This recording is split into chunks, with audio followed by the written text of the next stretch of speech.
السلام علیکم جی، کیا حال چال ہے آپ سب لوگوں کے؟ میں امید کرتی ہوں کہ آپ سب بالکل ٹھیک ہوں گے، خیریت سے ہوں گے۔ آج ہم نگہت عبداللہ کا ایک مکمل ناول پڑھنے والے ہیں جس کا نام ہے مسافتوں کی گرد سے۔ یہ 1995 میں آیا تھا خواتین ڈائجسٹ میں ناول، اور بہت ہی عمدہ ناول ہے، بہت ہی اچھا ناول ہے۔ ایز آلویز جیسے کہ نگہت عبداللہ کے ناولز ہوتے ہیں، ایموشنل ہے، مڈل کلاس کو ٹارگٹ کر رہا ہے، اور ایک بہت ہی ریئلٹی کے قریب ناول ہے جو کہ بہت زیادہ آپ کو لگے گا کہ ہاں یہی ہوتا ہے ہمارے معاشرے میں۔ مجھے بہت اچھا لگا پرسنلی یہ ناول، اور شادی کے بعد والی زندگی ہے، بہت اچھی کہانی ہے۔ بغیر وقت ضائع کیے ہم کرتے ہیں ناول کا آغاز۔ چینل کو کر لیں سبسکرائب اگر آپ نے پہلے سے نہیں کیا ہوا تو۔ اماں، میری حالت دیکھ رہی ہیں آپ، مجھ سے اب اور برداشت نہیں ہوتا۔ میں نے انتہائی عاجزی سے اماں کے گھٹنے تھام لیے، آنسو تو اب یوں بھی ہر پل آنکھوں کی دہلیز پر رہتے تھے۔ چھلکتے چلے گئی، میں اکیلی جان نہیں ہوں اماں، بچوں کا ساتھ ہے، کچھ ان کا خیال کریں۔ کیا کروں میں بتاؤ، گھر بٹھا لوں تمہیں، اور سجاد تو چاہتا ہی یہی ہے، آزاد ہونا چاہتا ہے نامراد۔ نہ بیٹی اس طرح تو وہ اور غیر ذمہ دار ہو جائے گا۔ اماں نے مجھے سمجھانے کی کوشش کی، حالانکہ وہ میرے حالات سے بخوبی واقف تھیں۔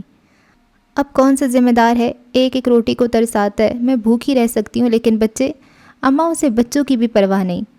گڑیا کو دیکھے 3 دن سے بخار میں پڑی ہے۔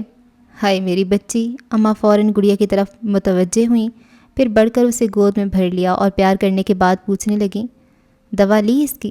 کہاں سے لاؤں؟ سجاد سے کہتی ہوں صاف منع کر دیتا ہے، کہتے میرے پاس فالتو خرچے نہیں ہیں۔ یہ فالتو خرچ ہے؟ خدا کی مار اس پر، بچی بخار میں جل رہی ہے، نامراد کو خالی پیدا کرنے کا شوق ہے۔ اماں سجاد کو کوستی ہوئی کھڑی ہو گئیں۔ لاؤ کوئی شیشی دو، ابھی ڈاکٹر بیٹھا ہوگا، میں دکھاتی ہوں بچی کو۔ اماں آپ نہیں لے جائیں۔ میں نے گڑیا کو ان کی گود سے لینا چاہا تو میرے ہاتھ چٹک کر بولی، ہٹو پرے، اور غالباً اس خیال سے کہ کہیں ڈاکٹر چلا نہ جائے فوراً گڑیا کو لے کر چلی گئیں۔ تو میں کچن میں آ کر ڈبے کھنکالنے لگی، تھوڑی سی مونگ کی دال اور چاول نکل آئے۔ میں نے دونوں کو یکجا کر کے جلدی سے دھو کر کھچڑی چڑھا دی۔ جواد کے اسکول سے آنے کا وقت بھی ہو رہا تھا، صبح سے گڑیا نے اپنے پاس سے اٹھنے ہی نہیں دیا تھا، ورنہ یہ کام میں پہلے ہی کر لیتی۔ خیر کھچڑی جلدی سے تیار ہو گئی، پھر جواد اسکول سے آیا، اس کے پیچھے اماں بھی گڑیا کو لے کر آ گئیں۔ بیچاری ہانپ گئی تھیں۔ میں نے فوراً ان کی گود سے گڑیا کو لے کر بستر پہ لٹایا، اور اماں بیٹھیں تو کچھ دیر سانس لینے کے بعد دوا کی شیشی مجھے تھماتے ہوئے بولیں، لو 4 گھنٹے سے دینا، اور ڈاکٹر نے کہا ہے کھانے میں صرف کھچڑی۔ ہاں ماں، میں نے کھچڑی بنا دی ہے، آپ کے لیے لاؤں؟ نہیں بچوں کو دو، میں اب چلوں گی، تمہاری بہنیں کہیں گی جہاں جاتی ہوں وہیں کی ہو جاتی ہوں۔ اماں کہتی ہوئی کھڑی ہوئیں تو جواد آ کر ان کی ٹانگوں سے لپٹ گیا۔ نانی اماں آپ نہیں جائیں، میں پھر آؤں گی بیٹا۔ اماں اسے پیار کیا، پھر مجھ سے کہنے لگیں، مت جی کو لگایا کرو، اللہ نے تمہیں اتنے پیارے بچے دیے ہیں، دیکھنا کتنا سکھ دیں گے تمہیں۔ دکھوں کی گود میں پلنے والے سکھ کہاں لائیں گے؟ میں نے سوچا۔ اچھا میں چلتی ہوں، اور دیکھو ایسی کوئی پریشانی ہوا کرے تو کم از کم مجھے کہلوا تو دیا کرو۔ ان کا اشارہ گڑیا کی بیماری کی طرف تھا۔ میں نے یوں ہی اس بات میں سر ہلا دیا اور انہیں چھوڑنے دروازے تک آئی تو وہ جاتے جاتے بھی مجھے سمجھانے لگیں، دکھ سکھ تو زندگی کے ساتھ ہوتے ہیں، صبر سے کام لو، تم پڑھی لکھی سمجھدار لڑکی ہو، میکے کا حال تم سے چھپا نہیں، ایک تمہارا باپ کمانے والا ہے۔ بھیا کا کیا ہوا؟ ابھی تک کوئی نوکری نہیں ملی؟ اب کیا کہوں، ایک تو نوکری ملتی نہیں، دوسرے مجھے تمہارے بھیا کی نیت بھی ٹھیک نہیں لگتی، بیٹھ کر کھانے کی عادت جو ہو گئی ہے، نہ بوڑھے باپ کا خیال نہ جوان بہنوں کا، پتہ نہیں کیا سوچے بیٹھا ہے۔ تفکرات میں گھری اماں کے سامنے میں نے اپنی فکر بھلا دی، یوں بھی اپنا دکھ اسی وقت رلاتا ہے جب دوسرے کا احساس نہ ہو۔ اب یہ اماں مجھے حوصلہ دے رہی تھی، اب میں ان کا بوجھ کم کرنے لگی۔ بھیا کو احساس ضرور ہوگا اماں، اصل میں نوکری اتنی آسانی سے ملتی بھی تو نہیں ہے، کوشش تو کرنی چاہیے، تمہارا بھائی تو کوشش بھی نہیں کرتا۔ اب آپ کو کیا پتا؟ ہاں، اماں نے پرسوچ اور تعصب بھرے انداز میں ہاں کہا، پھر مجھ سے پوچھنے لگیں، سجاد تو کام پہ جا رہے ہیں نا؟ جی اماں اللہ کا شکر ہے، ابھی تو کسی اچھی کمپنی میں لگی ہوئی ہیں، بس دعا کریں چھوڑے نا۔ ہاں ایک تو اس میں یہ بری عادت ہے، اچھی بھلی لگی لگائی روزی چھوڑ کے بیٹھ جاتا ہے، قسمت کی بات ہے، کسی کو ملتی نہیں اور کوئی۔ اچھا خیر میں چلتی ہوں، گڑیا کو دوا وقت پہ دینا۔ اماں چلی گئیں، میں دروازہ بند کر کے اندر آئی تو جواد یونیفارم اتار چکا تھا۔ میں نے جلدی سے اسے کپڑے پہنائے، پھر 2 پلیٹوں میں کھچڑی نکال کر لے آئی اور گڑیا کو گود میں لے کر اپنے ہاتھ سے کھلانے لگی۔ امی آپ بھی کھائیں نا، جواد اپنی پلیٹ میرے آگے کرتے ہوئے بولا۔ آپ کھاؤ بیٹا، مجھے ابھی بھوک نہیں ہے۔ میں نے اس کا گال تھپکا تو وہ گڑیا کو دے کر کہنے لگا، امی آج گڑیا کی مس نے مجھے بلایا تھا، کہہ رہی تھیں گڑیا اسکول کیوں نہیں آتی؟ میں نے بتایا گڑیا کو بہت تیز بخار ہے۔ امی گڑیا کا بخار کب ٹھیک ہوگا؟ ٹھیک ہو جائے گا بیٹا، میں ابھی سے دوا دوں گی، انشاءاللہ جلد ٹھیک ہو جائے گا۔ چلو اب تم جلدی سے کھانا کھا لو۔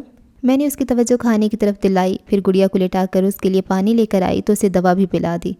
رات تک گڑیا کا بخار کافی کم ہو گیا تھا۔ سجاد کو معلوم بھی تھا گھر میں بیمار بچی ہے، اور وہ اس کے لیے دوا دارو کے لیے تو کیا کھانے پکانے تک کے لیے کچھ نہیں دے گیا تھا۔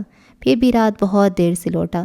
اس وقت تک میں بچوں کو وہی دوپہر کی بچی ہوئی کھچڑی کھلا کر سلا چکی تھی، اور سجاد کی رٹائی پر میں پوری جان سے سلگ گئی۔ جو وہ آتی کہنے لگا، جلدی سے کھانا لاؤ، بہت بھوک لگی ہے۔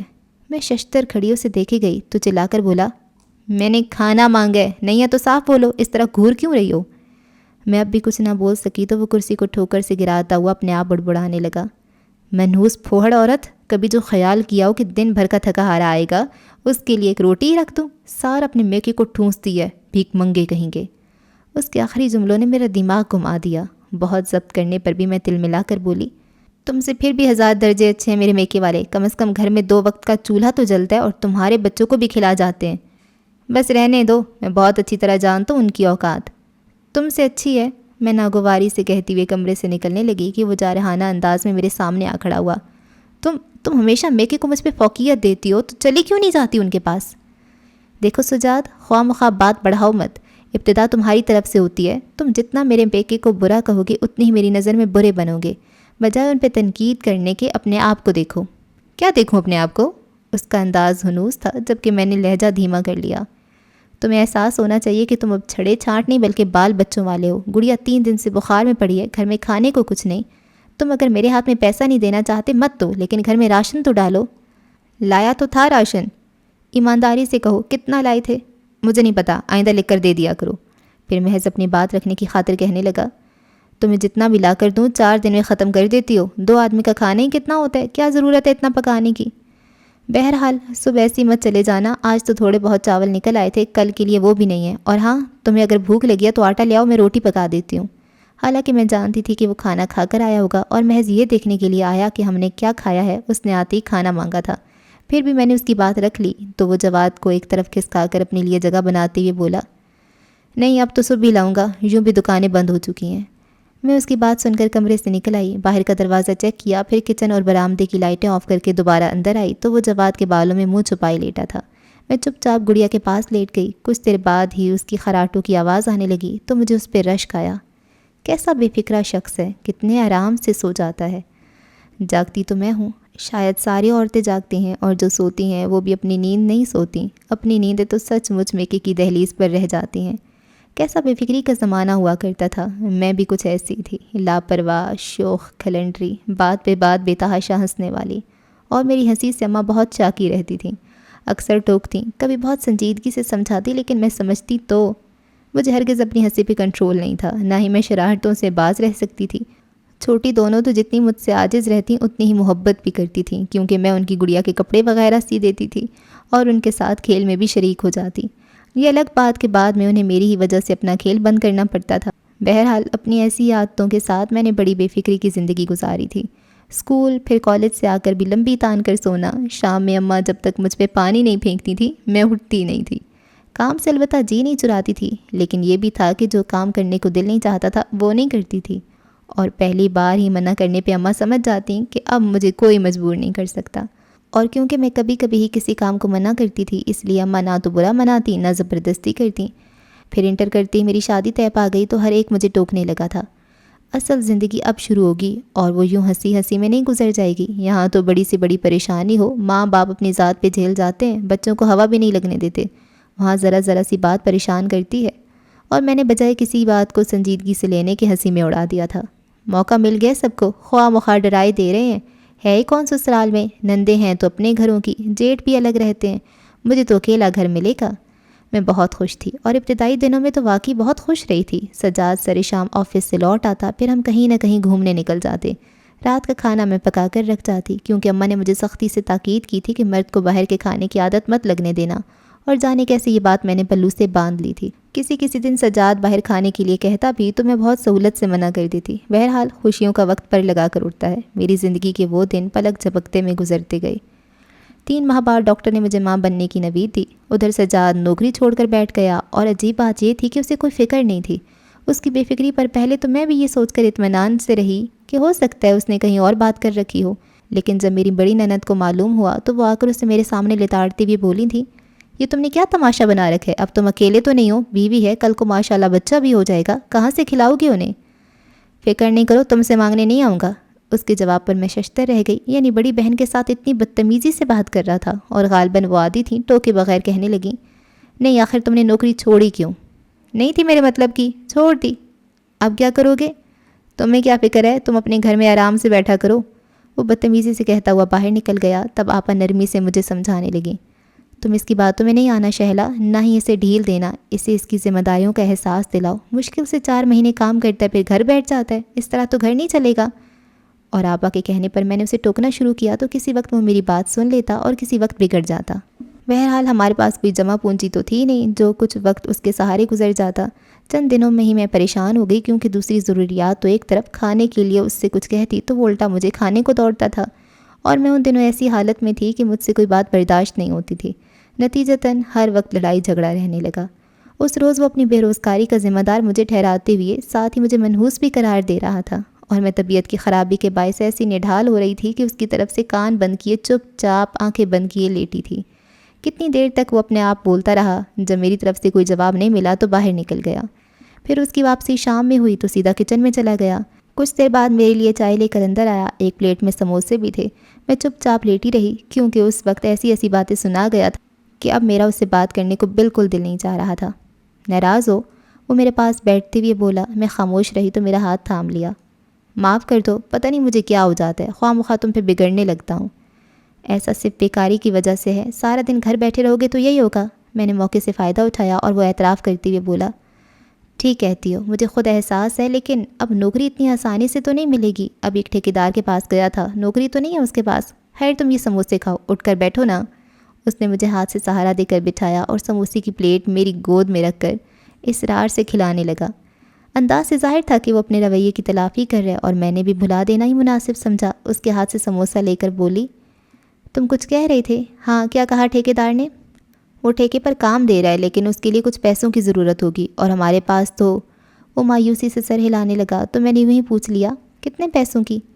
یہی کوئی 4-5 ہزار کی۔ اس نے پہلے اسی قدر کہا، پھر قدر توقف سے اپنے آپ کہنے لگا، چنائی پلاسٹر کا کام ہے، 2-3 مزدور لگا دوں گا، بس ابتدا میں انہیں پیسے دینے کا مسئلہ ہے، پھر 2 ہفتے بعد تو مجھے پیمنٹ مل جایا کرے گی۔ کافی منافع بخش کام ہے، میرے دیکھتے ہی دیکھتے لوگ کہاں سے کہاں پہنچ گئے، بس کہیں سے 4-5 ہزار کا انتظام ہو جائے تو میں کل ہی سے کام شروع کر دوں۔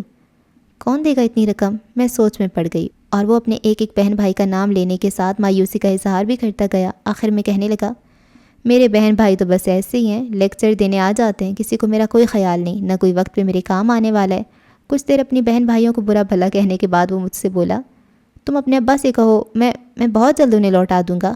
میں فوراً کچھ نہیں بولی۔ کچھ دیر تمام پہلوؤں سے سوچنے کے بعد میں نے سہولت سے منع کرتے ہوئے کہا، نہیں سجاد، میرے میکے میں تمہاری بہت عزت ہے، اس طرح تو… میں جانتا ہوں یہ مناسب نہیں، لیکن اور کون ہے ہمارا؟ پھر بھی سجاد مجھے اچھا نہیں لگتا۔ میں اس لیے بھی حامی نہیں بھر رہی تھی کہ میکے کا حال جانتی تھی، پتہ نہیں ابا کے پاس اتنی رقم ہوگی بھی کہ نہیں۔ میری شادی پر وہ اتنے مقروض ہو گئے تھے، اور ابھی تو قرض بھی نہیں اترا تھا۔ یہ سب میں سجاد کو نہیں بتا سکتی تھی، کیونکہ مجھے ان کی عزتوں کا خیال تھا، اور یہ کتنا بڑا المیہ ہے، ساری زندگی میکے اور سسرال کی عزتوں کا خیال کرتے کرتے خود ہماری عزت 2 کوڑی کی رہ جاتی ہے۔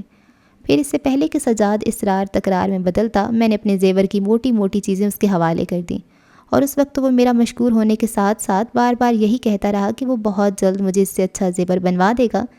بہرحال میں نے اس کا یقین کر لیا، اس بات پر بھی کہ اس نے اپنا کام شروع کر دیا ہے، اور یقین نہ کرنے کی کوئی وجہ بھی نہیں تھی، کیونکہ اگلے دن سے ہی وہ صبح کا گیا رات میں لوٹتا تھا۔ ایک آدھ بار میں نے جلدی آنے کو کہا تو بگڑتے ہوئے بولا تھا، کوئی نوکری نہیں ہے کہ مخصوص ٹائم پہ چھٹی ہو جائے گی، اپنا کام ہے، ابھی محنت کروں گا تبھی آرام کے دن آئیں گے۔ اور میں نے سوچا ٹھیک تو کہہ رہا ہے، لیکن وہ ٹھیک نہیں کہہ رہا تھا، کیونکہ چند دن نہیں گزرے تھے کہ وہ پھر گھر میں نظر آنے لگا۔ میرے استفسار پہ کہنے لگا، میں مزدوروں کو کام سمجھایا ہوں، پلاسٹر ہی تو کرنا ہے، میں 2-4 دن میں چکر لگا لیا کروں گا۔ اور اس کا یقین کرنا میری مجبوری تھی، کیونکہ میں بہت عام سی لڑکی تھی، دنیا کے اسرار و رموز سے قطعی نابلد۔ پھر یہ خیال بھی تھا کہ وہ بھلا مجھ سے جھوٹ کیوں بولے گا۔ اماں کو بھی میں نے بتا دیا تھا کہ سجاد نوکری چھوڑ کر اپنا کام کرنے لگا ہے، جس پر انہوں نے خوشی کا اظہار کیا تھا۔ اچھا اللہ کاروبار میں برکت و ترقی دے، نوکری میں کیا رکھا ہے، وہی لگی بندی تنخواہ، جس میں روٹی ہے تو کپڑا نہیں، کپڑا ہے تو روٹی نہیں۔ اور جب میں نے اماں کی بات پہ غور کیا تو مجھے اپنے گھر میں آمدنی کے کوئی آثار نظر نہیں آئے۔ یعنی جیسا کہ سجاد نے کہا تھا کہ 2 ہفتے بعد اسے پیسے مل جائیں گے، تو اسے کام شروع کیے ہوئے 1 مہینے سے زیادہ ہو گیا تھا اور سجاد نے پیسے ملنے کا تذکرہ نہیں کیا تھا۔ اس کے برعکس میں نے غور کیا تو وہ مجھے کچھ چور سا نظر آیا۔ پھر بھی میں نے فوری طور پہ اس سے باز پرس نہیں کی، البتہ گاہے بگاہے اسے عنقریب ڈیلیوری پہ ہونے والا خرچہ سنانے لگی تاکہ اسے احساس ہو، اور اس نے اتنا احساس کیا کہ ڈیلیوری سے چند دن پہلے مجھے اماں کے گھر چھوڑ کر یہ کہہ کر فیصل آباد چلا گیا کہ 2 دن میں لوٹ آئے گا، اور پورے 2 مہینے بعد لوٹا تھا۔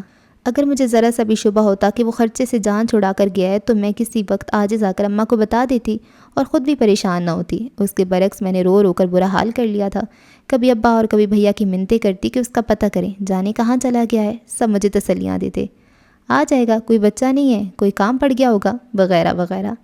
اور آنے کے بعد اس نے خود ہی مجھے بتایا تھا کہ مجھے اماں کے ہاں چھوڑنے کے علاوہ اس کے پاس اور کوئی راستہ نہیں تھا، اور پھر میں کب تک اس کی پردہ پوشی کرتی۔ اس کے بہن بھائی تو اس سے واقف ہی تھے، میرے گھر والے بھی جان گئے کہ وہ ہر احساس سے عاری، ذمہ داریوں سے جان چھڑانے والا نکما شخص ہے۔ جب تک ایک ایک پائی کو محتاج نہ ہو جاتا کام کی تلاش میں نہیں نکلتا تھا، اور مشکل سے 3-4 مہینے کام کرتا پھر چھوڑ کر بیٹھ جاتا۔ اور اکثریت کی طرح اس کے بہن بھائیوں نے بھی یہ سوچ کر اس کی شادی کی تھی کہ بال بچوں کی ذمہ داریاں اسے سدھار دیں گی، لیکن اسے تو بچوں کا بھی احساس نہیں تھا، الٹا وہ اپنی پریشانیوں کا سبب ہمیں بتانے لگا۔ دھڑلے سے کہتا تھا، اچھی بھلی بے فکری کی زندگی گزار رہا تھا، پتہ نہیں تو منحوس کہاں سے آ گئی۔ اور میں کسے الزام دیتی؟ شاید واقعی میں منحوس تھی کہ کسی طرح اس کے دل میں جگہ نہیں بنا سکی۔ پتہ نہیں کس مٹی کا بنا ہوا تھا کہ میری نرمی، محبت اور خدمت گزاریوں پر بھی شبہ کرتا تھا۔ اس سے ظاہر تھا کہ وہ خود جیسا تھا، یعنی مطلب کے وقت مجھ سے محبت جتا لیتا تو مجھے بھی ایسا ہی سمجھتا تھا۔ بہرحال میں اپنی حرمہ نصیبی پہ سوائے آنسو بہانے کے اور کیا کر سکتی تھی؟ ہمارے معاشرے میں عورت، خصوصاً متوسط طبقے کی عورت، یوں ہی سے سک کے زندگی گزارتی ہے۔ جواد کے بعد گڑیا کی پیدائش پر بھی اس نے وہی کیا، یعنی مجھے اماں کے گھر بھیج دیا۔ اس بار اس نے نئی چال چلی تھی، خواہ مخواہ کا جھگڑا، گالی گلوچ، اور اب تو ہاتھ بھی اٹھانے لگا تھا۔ ڈیلیوری سے 1 مہینے پہلے ہی اس نے مجھے مار پیٹ کر گھر سے نکال دیا، اور میں نادان تھی، باقی سب تو نادان نہیں تھے۔ اماں مجھے دیکھتی ہی سمجھ گئیں کہ اس نے پھر خرچے سے جان چھڑائی ہے، اور جب انہوں نے مجھ سے کہا تو جانے کیوں مجھے برا لگا۔ ہائے، ہم عورتیں ستمگر کے لیے بھی گنجائش رکھتی ہیں۔ میں اماں کے سامنے صفائیاں پیش کرنے لگی۔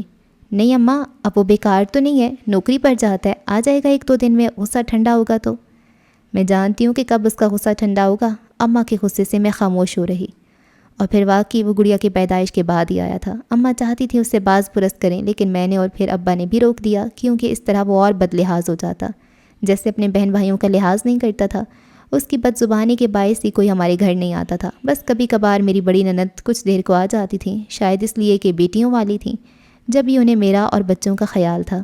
پہلے اپنے بھائی کو سمجھاتی تھیں، لیکن اب تو اس سے بات کرنا گویا بھیڑ کے چھتے میں ہاتھ ڈالنے والی بات تھی۔ بس بیچاری مجھے ہی تسلیاں دینے آ جاتی تھیں۔ جب گڑیا 5-6 دن کی تھی تب ہی وہ مجھے اماں کے گھر سے لے آیا تھا، اور اس سے اگلے روز میری بڑی نند آ گئی۔ غالباً وہ انہیں گڑیا کا بتا کر آیا تھا، اور میرے بارے میں جانے کیا کہا کہ وہ مجھے سمجھانے لگی تھیں، لڑائی جھگڑا تو ہر گھر میں ہوتا ہے، لیکن عورت کو کبھی اپنا گھر نہیں چھوڑنا چاہیے۔ تم ایک تو ایسی حالت میں تھیں، پھر اماں کے گھر کیوں جا بیٹھی؟ میں حیران رہ گئی، اور جب انہیں بتایا کہ اس نے مجھے مار پیٹ کے مجھے گھر سے نکالا تھا اور اس کا مقصد ہی یہی تھا کہ میں ڈیلیوری تک اماں کے گھر رہوں، تو آپا نے اپنا سر پیٹ لیا۔ پہلے اسے برا بھلا کہا، پھر میرے لیے ان کے پاس وہی تسلیاں تھیں۔ آخر میں پوچھنے لگی، نوکری پر جا رہے کہ نہیں؟ ہاں جا رہے، لیکن آپا مجھے خرچ نہیں دیتا، کسی بھی چیز کی ضرورت ہو اس کے انتظار میں بیٹھی رہتی ہوں کہ وہ آئے گا تو لا دے گا، اور ضروری نہیں کہ وہ لا بھی دے۔ آپا کی ہمدردی جتانے پر میں ان سے کچھ نہیں چھپاتی تھی۔ کیسے سمجھاؤں اسے، کچھ سننا ہی نہیں چاہتا، اللہ عقل دے اسے۔ آپا کے لہجوں میں بہنوں والی فکر مندی جھلک رہی تھی۔ کچھ دیر سوچنے کے بعد مجھ سے کہنے لگی، دیکھو تم پڑھی لکھی سمجھدار لڑکی ہو، بلکہ اب تو 2 بچوں کی ماں ہو۔ اگر بچوں کا باپ غیر ذمہ دار ہے تو تمہیں سمجھ سے کام لینا چاہیے۔ اپنے اور بچوں کی چھوٹی موٹی ضروریات کے لیے تم خود کچھ کر لو، سلائی اچھی کر لیتی ہو، پھر بچوں کو ٹیوشن بھی پڑھا سکتی ہو۔ یوں بھی اس مہنگائی کا مقابلہ میاں بیوی مل کر ہی کر سکتے ہیں۔ بچے بھی چھوٹے ہیں، کل کو اسکول جانے والے ہوں گے تو خرچہ اور بڑھے گا۔ تو میری بات سمجھ رہی ہو نا؟ اور میں بہت اچھی طرح سمجھ گئی تھی، لیکن جانے کیوں مجھے ان کی باتیں سخت ناگوار اور بری لگیں۔ کتنے دن تک میں کڑتی رہی، اور جب کڑنا ختم ہوا تب مجھے اس میں بہتری نظر آئی۔ واقعی ٹھیک تو کہہ رہی تھی آپا کہ معمولی سی معمولی چیز کے لیے سجاد کی محتاجی سے بہتر ہے میں خود کچھ کر لوں۔ اور جب میں نے کرنا چاہا، یعنی سلائی اور ٹیوشن، تو سجاد نے ایک ہنگامہ کھڑا کر دیا، یعنی اسے کسی طرح گوارا نہیں تھا کہ میں کچھ کروں، دوسرے لفظوں میں اس کی محتاجی سے نکلوں۔ اور اس وقت تو میں نے مصلحتاً خاموشی اختیار کر لی، لیکن پھر ایک روز اس کا موڈ اچھا دیکھ کر میں نے اسے قائل کرنے کی کوشش کی۔ اچھا ہے نا سجاد، 4 پیسے کی آمدنی ہی ہو جائے گی، تمہاری تنخواہ میں تو دال روٹی مشکل سے چلتی ہے، وقت کے ساتھ ساتھ بچوں کے اخراجات بڑھتے جائیں گے، پھر بتاؤ ہم کیا کریں گے؟ یہ سوچنا تمہارا کام نہیں ہے۔ وہ فوراً موڈ بدل گیا تھا۔ کیسے نہ سوچوں، مجھے ہر صورت بچوں کو تعلیم دلانی ہے۔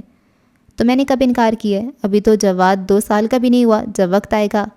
وقت آنے والا ہے سجاد، اور اس کے لیے ہمیں پہلے سے پلاننگ کر لینی چاہیے۔ میں کر لوں گا سب، تم فکر کرنے کی ضرورت نہیں ہے، اور اب مزید میرا دماغ مت چاٹو، تمہارے پاس تو میں بیٹھ کر پچھتاتا ہوں، 2 گھڑی چین نہیں لینے دیتی ہو، ابھی نہیں تو 10 سال بعد کے خرچے لیے بیٹھی ہو۔ وہ اپنے آپ بولتا ہوا باہر نکل گیا۔ تب ایک روز میں نے آپا کو بلا بھیجا، انہیں بتایا کہ سجاد مجھے کچھ کرنے نہیں دیتا، اور جب انہوں نے اسے سمجھانے کی کوشش کی تو اس وقت وہ ساری حدیں پھلانگ گیا تھا، آپا کو گالیاں دینے سے بھی نہیں روکا تھا۔ ابھی تو بھی جمالو، یہ شوشہ تمہارا چھوڑا ہوا ہے، میری بیوی کو الٹی پٹیاں پڑھاتی ہو، 1000 بار منع کیا یا مت آیا کرو، آخر کیا لینے آتی ہو؟ کیا مل جاتا ہے تمہیں میرے گھر میں آگ لگا کر؟ کچھ ہوش کے ناخن لو سجاد، ایک تو تمہارا بھلا سوچتے ہیں۔ کوئی ضرورت نہیں ہے میرا بھلا سوچنے کی، اپنی اولاد کی فکر کرو۔ اور شیلا، تمہیں یہ عورت اپنی ہمدرد نظر آتی ہے نا، تو جاؤ اسی کے پاس چلی جاؤ، میں تمہیں طلاق دیتا ہوں۔ سجاد! آپا چیخیں اور میں نے اپنا سر تھام لیا۔ آپا اس کی کمر پہ مارتی ہوئے جانے کیا کچھ کہے جا رہی تھیں، تب میں نے بڑھ کر ان کے سامنے ہاتھ جوڑ دیے۔ خدا کے لیے آپا، اب چلی جائیں، مت تیش دلائیں اسے، جانے کیا کر بیٹھے، میرے چھوٹے چھوٹے بچے ہیں۔ اور آپا چلی گئیں تو اس نے مجھے دیکھ کر حقارت سے سر جھٹکا، پھر دھمکی آمیز لہجے میں باور کرایا تھا کہ اگر آئندہ میں نے اس کی مرضی کے خلاف چلنے کی کوشش کی تو وہ کھڑے کھڑے 3 طلاق پوری کر کے مجھے ہمیشہ کے لیے نکال دے گا۔ اور مرد کے پاس یہ بڑا پاورفل ہتھیار ہے جس کے سامنے عورتیں بے بسی کی تصویر بن کر رہ جاتی ہیں۔ اس دن کے بعد سے میں نے کبھی اس شخص کو نہیں چھیڑا۔ حقیقتاً میں بہت خوفزدہ ہو گئی تھی، اور بیچاری آپا بھی اس دن کے بعد سے میرے گھر کا راستہ بھول گئیں۔ پھر وقت خواہ کیسا بھی ہو گزر ہی جاتا ہے۔ میں اگر مایوس تھی تو بچوں میں مجھے امید کی کرن بھی نظر آتی تھی۔ جواد نے بولنا شروع کیا تو میں اسے ابتدائی قاعدہ گھر میں ہی پڑھانے لگی۔ بچہ ذہین تو تھا، لیکن سجاد کے رویے نے اسے سہما کے رکھ دیا تھا۔ یہی حال گڑیا کا تھا۔ سال بھر کی بچی باپ کو دیکھتے ہی میری آغوش میں چھپنے کی کوشش کرتی۔ میں چاہتی تھی بچے سجاد سے مانوس ہوں، لیکن وہ انہیں اپنے قریب نہیں پھٹکنے دیتا تھا، اور بچے تو پیار کی زبان سمجھتے ہیں۔ جب سجاد گھر میں داخل ہوتی چیخنا چلانا شروع کرتا تو جواد گڑیا کو لے کر کسی کونے میں دبک جاتا۔ پھر جب جواد اسکول جانے کی عمر کو پہنچا تو اس وقت سجاد 3 مہینے سے بیکار گھر میں بیٹھا تھا۔ ایسے حالات میں اس سے جواد کے داخلے کی بات کرنے کا مطلب میں اچھی طرح سمجھتی تھی، پھر بھی میں رہ نہیں سکی۔ سنو سجاد، جواد کو اسکول داخل کرنا ہے۔ کتنے سال کا ہو گیا؟ اس نے چونک کر جواد کو دیکھا تھا۔ 4 سال کا۔ ابھی تو بہت چھوٹا ہے، ابھی سے جا کر کیا کرے گا؟ اس نے سرسری انداز میں جان چھڑانے کی کوشش کی۔ نہیں سجاد، اسکول جانے کی یہی عمر ہے۔ اچھا، میری نوکری لگ جائے پھر دیکھیں گے۔ اس نے اکتاہٹ کے ساتھ ایسا انداز اختیار کیا میں مزید اس کا دماغ نہ چاٹوں، لیکن یہ بچوں کا معاملہ تھا، میں خاموش نہیں رہ سکی۔ تمہاری نوکری پتہ نہیں کب لگے گی، ادھر داخلے بند ہو جائیں گے۔ بکواس بند کرو، تمہیں عادت ہے مجھے پریشان کرنے کی، نہیں پڑھانا مجھے کسی کو، جاؤ کیا کر لوگی؟ واپس سے باہر ہو کر عادت کے مطابق چیخنے لگا، اور کاش مجھ میں اتنی ہمت ہوتی کہ میں اس کے سامنے جم کر کھڑی رہ سکتی۔ کیا کر لیتا وہ زیادہ سے زیادہ؟ یہی کہ طلاق دے کر گھر سے نکال دیتا۔ اس کے بعد؟ اور ساری ہمتیں تو اس کے بعد کا سوچ کر ہی دم توڑ جاتی ہیں۔ پتہ نہیں طلاق سے عورت کے لیے گالی کیوں ہے؟ مرد تو بڑے آرام سے دوسری تیسری چوتھی کر لیتا ہے، اور عورت بقیہ ساری زندگی اسی ایک گالی کی مار سہتی ہے۔ بابل کا آنگن تک تنگ پڑ جاتا ہے، کوئی یہ پوچھنے نہیں آتا کہ وہ ہر دم میرے ہونٹوں سے چھلکتی ہنسی کہاں کھو گئی؟ میری آنکھوں کے روشن کندیلیں کیوں کر بجھیں؟ وہ میرے رخساروں پہ چھلکتی گلابیاں کیا ہوئیں؟ میرے اندر خواہش جنم لینے سے پہلے ہی کیسے دم توڑ جاتی ہیں؟ وہ میری شوخیاں، وہ میری شرارتیں۔ فکر کے ساتھ فاقہ، ہاں سب جانتے ہیں کہ فکر اور فاقے نے مجھ سے میرا سب کچھ چھین لیا، پھر بھی کسی کو مجھ سے ہمدردی نہیں، جیسے میں پیدا ہی اس لیے ہوئی تھی، اور اگر خدا نہ خواستہ میرے نام کے ساتھ طلاق کی گالی لگ گئی تب بھی میں ہی قصوروار ٹھہرائی جاؤں گی، بجائے اس کے کہ مجھے فکر اور فاقہ دینے والے کے گریبان تک ہاتھ جائیں، مجھ پہ سنگ باری ہوگی۔ شاید دنیا کا آسان ترین کام یہی ہے، کسی مری ہوئی عورت کو پتھر مارنا۔ بہرحال میرے پاس جو زیور میں 1-2 چیزیں بچی تھیں، میں نے وہ بیچ کر جواد کو اسکول میں داخل کر دیا، ساتھ ہی اس کے اگلے چند ماہ کی فیسیں بھی ادا کر دیں، کیونکہ سجاد کا کوئی پتہ نہیں تھا کب اسے کام کرنے کا خیال آئے، اور میری آخری امید بچے تھے۔ اپنی روتی سے سکتی زندگی میں اگر کوئی اچھا خیال تھا تو یہی کہ میرے بچے پڑھ لکھ کر اچھے انسان بنے، میں سچ مچ سارے درد بھول جاؤں گی۔ اور جب سجاد کو معلوم ہوا کہ میں نے زیور بیچ کر جواد کو اسکول داخل کیا ہے تو اس نے وہ طوفان مچایا کہ خدا کی پناہ۔ غالباً اس کے علم میں نہیں تھا کہ میرے پاس کوئی زیور ہے، ورنہ وہ پہلے ہی ہتھیا چکا ہوتا، اور جب معلوم ہوا تو اس کی زبان کے سامنے بند باندھنے والا کوئی نہیں تھا۔ تو ذلیل آوارہ عورت، تیری چال بازیاں بہت اچھی طرح جانتا ہوں، مجھے نیچا دکھانا چاہتی ہے؟ تیرا تو وہ حشر کروں گا کہ تیری 7 نسلیں یاد رکھیں گی۔ مجھے کیا تو نے الو کا پٹھا سمجھ رکھا ہے جو کما کما کر تیرا اور تیری اولاد کے پیٹ کا دوزخ بھرتا رہوں؟ ایک ایک روٹی کو نہ ترسایا تو میرا نام نہیں۔ اس کے بعد وہی عام مردوں کی طرح بکیا غصے میرے میکے پہ نکالا۔ تو کیا، تیری ماں کیا اور تیری بہن؟ میں بالکل گونگی بہری بن گئی اور کرتی بھی کیا؟ اور اس روز سے اب تک وہ اپنی بات پر قائم تھا، سچ مچ روٹی کو ترسایا۔ میرا تو کیا، اسے بچوں کا خیال بھی نہیں تھا۔ مشکل سے آدھے مہینے کا راشن لا کر ڈالتا، سبزی گوشت بس چھٹی کے دن ہی لاتا، باقی دنوں میں اسے کوئی غرض نہیں تھی کہ ہم کیا کھاتے ہیں۔ اور میں ہر روز دال کو مختلف طریقوں سے پکا کر بچوں کو نئی ڈش کا بہلاوا دیتی تھی۔ میرے کپڑے بنانے کا تو سوال ہی نہیں تھا، البتہ جواد اور گڑیا کے لیے کبھی کبھار ایک سوٹ لے آتا، اور بچوں کی فیسوں کے لیے مجھے اس کی 1000 منتیں کرنی پڑتی تھیں، تب کہیں جا کر اس کی جیب سے فیس کے پیسے نکلتے تھے۔ پتہ نہیں وہ مجھے اتنا عاجز کیوں کر رہا تھا، جانے اس کی کس جذبے کی تسکین ہوتی تھی، اور میری برداشت کی حد تو کب کی ختم ہو چکی تھی، پھر بھی میں سہے جا رہی تھی۔ اور کیا کر سکتی تھی؟ اماں سے کہتی تو وہ اسے 2-4 گالیاں دینے کے بعد مجھے سمجھانے میں لگ جاتی، صبر صبر صبر، اور پتہ نہیں مجھے صبر کا اجر ملے گا بھی کہ نہیں۔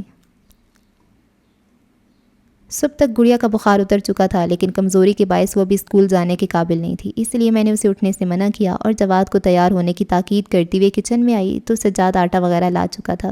میں نے جلدی سے آٹا گوندھ کر روٹی ڈالی، پھر چائے بنا کر پہلے اسی کے سامنے رکھی، اس کے بعد جواد کو بلا کر اپنے پاس بٹھایا اور ناشتہ کرانے لگی۔ امی، جیسے یاد آنے پہ جواد کہنے لگا، مس کہہ رہی تھی میرا اور گڑیا کا نام کاٹ دیں گی۔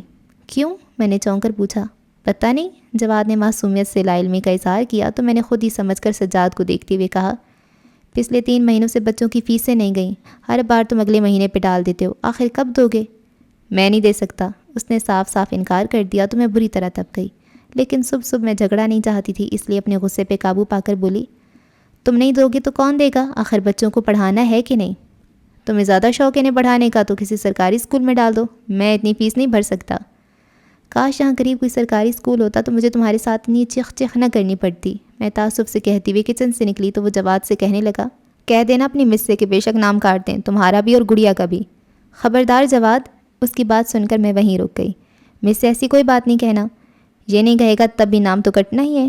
اس نے میرا تمسخر اڑایا اور میں قصداً نظر انداز کر کے جواد سے مخاطب ہوئی، چلو بیٹا جواد، اسکول کو دیر ہو رہی ہے، اور ہاں اپنی مس سے کہنا ہم اس مہینے ضرور فیس ادا کر دیں گے۔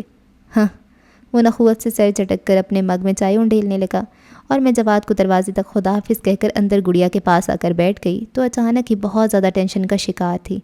پتہ نہیں سجاد نے میرے خلاف اتنا بغض کیوں پال لیا تھا، میں تو اسے کچھ مانگتی بھی نہیں تھی، پھر بھی وہ جانے کیا سوچے ہوئے تھا، حالانکہ خود پڑھا لکھا شخص تھا اور اس حساب سے اسے تو بچوں کی تعلیم پہ توجہ دینی چاہیے تھی۔ اگر وہ صرف میری ضد میں انہیں نظر انداز کر رہا تھا تو بچے صرف میرے تو نہیں تھے، کل کو جواد کو اسی کا سہارا بننا تھا، وہ یہ کیوں نہیں سمجھ رہا تھا؟ میں اسے سمجھاؤں بھی تو کیسے؟ میری تو ہر بات کو وہ غلط رنگ میں لے جاتا تھا۔ بہرحال اس وقت سب سے بڑا مسئلہ بچوں کی فیسوں کا تھا، اس کا نام نہیں کٹنا چاہیے، کیونکہ پہلی بار میں نے زیور بیچ کر جواد کو داخل کرایا تھا اور اب تو میں بالکل خالی ہاتھ تھی۔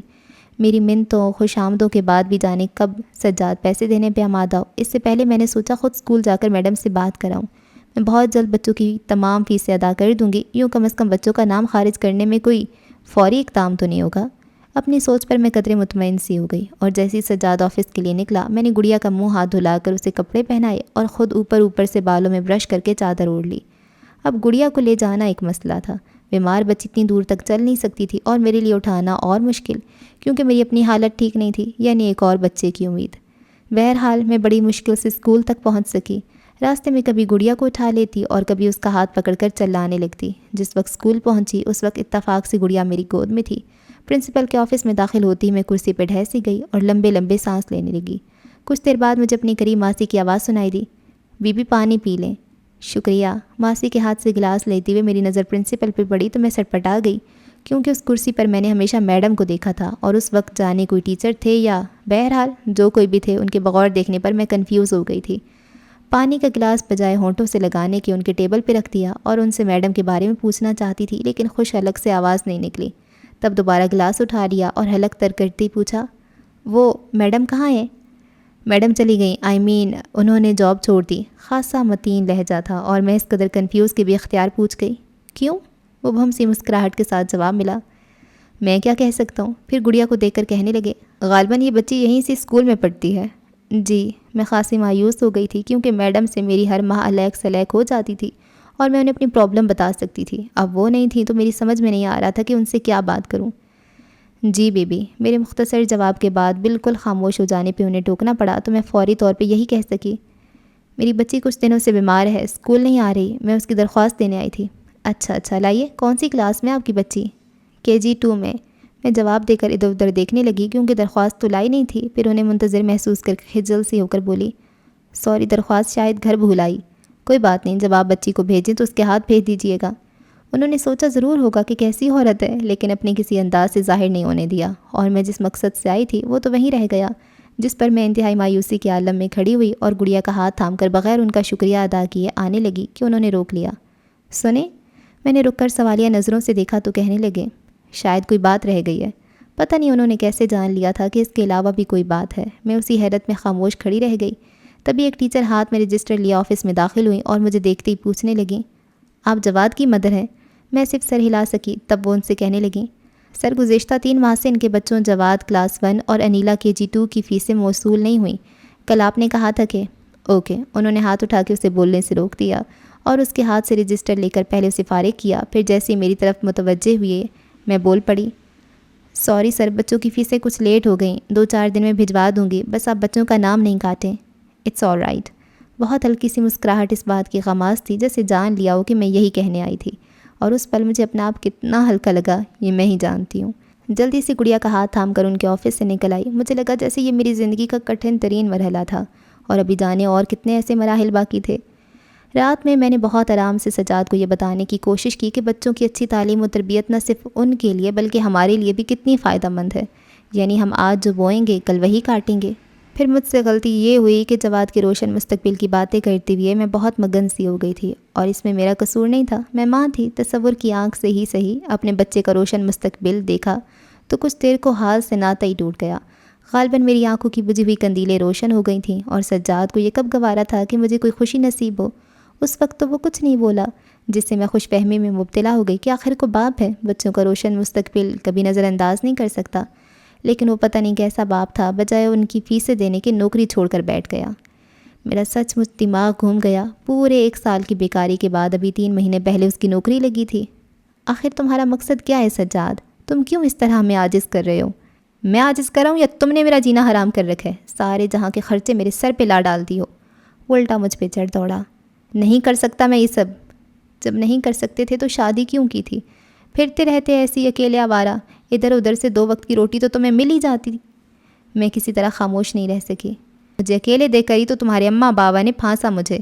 اس پہ عادت اس نے فوراً ہی اماں ابا کو گھسیٹ لیا اور میں نے خاموشی اختیار کر لی، کیونکہ جانتی تھی اب میں جو بھی کہوں گی جواباً گالیاں سننے کو ملیں گی۔ مجھے نہیں معلوم بیکاری میں وہ گھر کیسے چلاتا تھا، گو کہ ایک چیز کے لیے بہت تنگ کرتا تھا، پھر بھی دال روٹی تو چلتی ہی تھی، اور اس کے لیے وہ کس کے آگے ہاتھ پھیلاتا تھا میں نہیں جانتی۔ لیکن یہ بھی نہیں ہے کہ میں نے اس سے پوچھا نہیں، بارہا پوچھا، جواب میں وہ دھاڑ کر کہتا تھا، تجھے اس سے کیا، تجھے تو روٹی مل رہی ہے نا۔ اور شاید میرے نصیب میں ایسی روٹی تھی، لیکن کیوں؟ میں سچ مچ بہت تنگ ہو گئی تھی اور اس قدر مایوس کہ اب بیٹھے بیٹھے یہ سوچنے لگی کہ اچھا ہوا جو اس بار ڈیلیوری میں مر جاؤں۔ یوں بھی میری حالت ٹھیک نہیں تھی، ظاہر ہے نہ ڈھنگ کی خوراک، نہ آرام، اور دوا دارو کا تو سوال ہی نہیں تھا۔ کمزوری اس قدر تھی کہ ہر 2 قدم کے بعد آنکھوں کے سامنے اندھیرا چھا جاتا تھا، لیکن سجاد کو کوئی خیال نہیں تھا۔ گھر بیٹھا ہوا بیکار شخص، اسے سوائے بد زبانی اور بد کلامی کے اور کوئی کام نہیں تھا، اور انہیں پریشانیوں سے تنگ آ کر میں مر جانے کا سوچنے لگی تھی۔ شاید میرے بعد سجاد کے دل میں بچوں کے لیے کچھ نرمی پیدا ہو جائے۔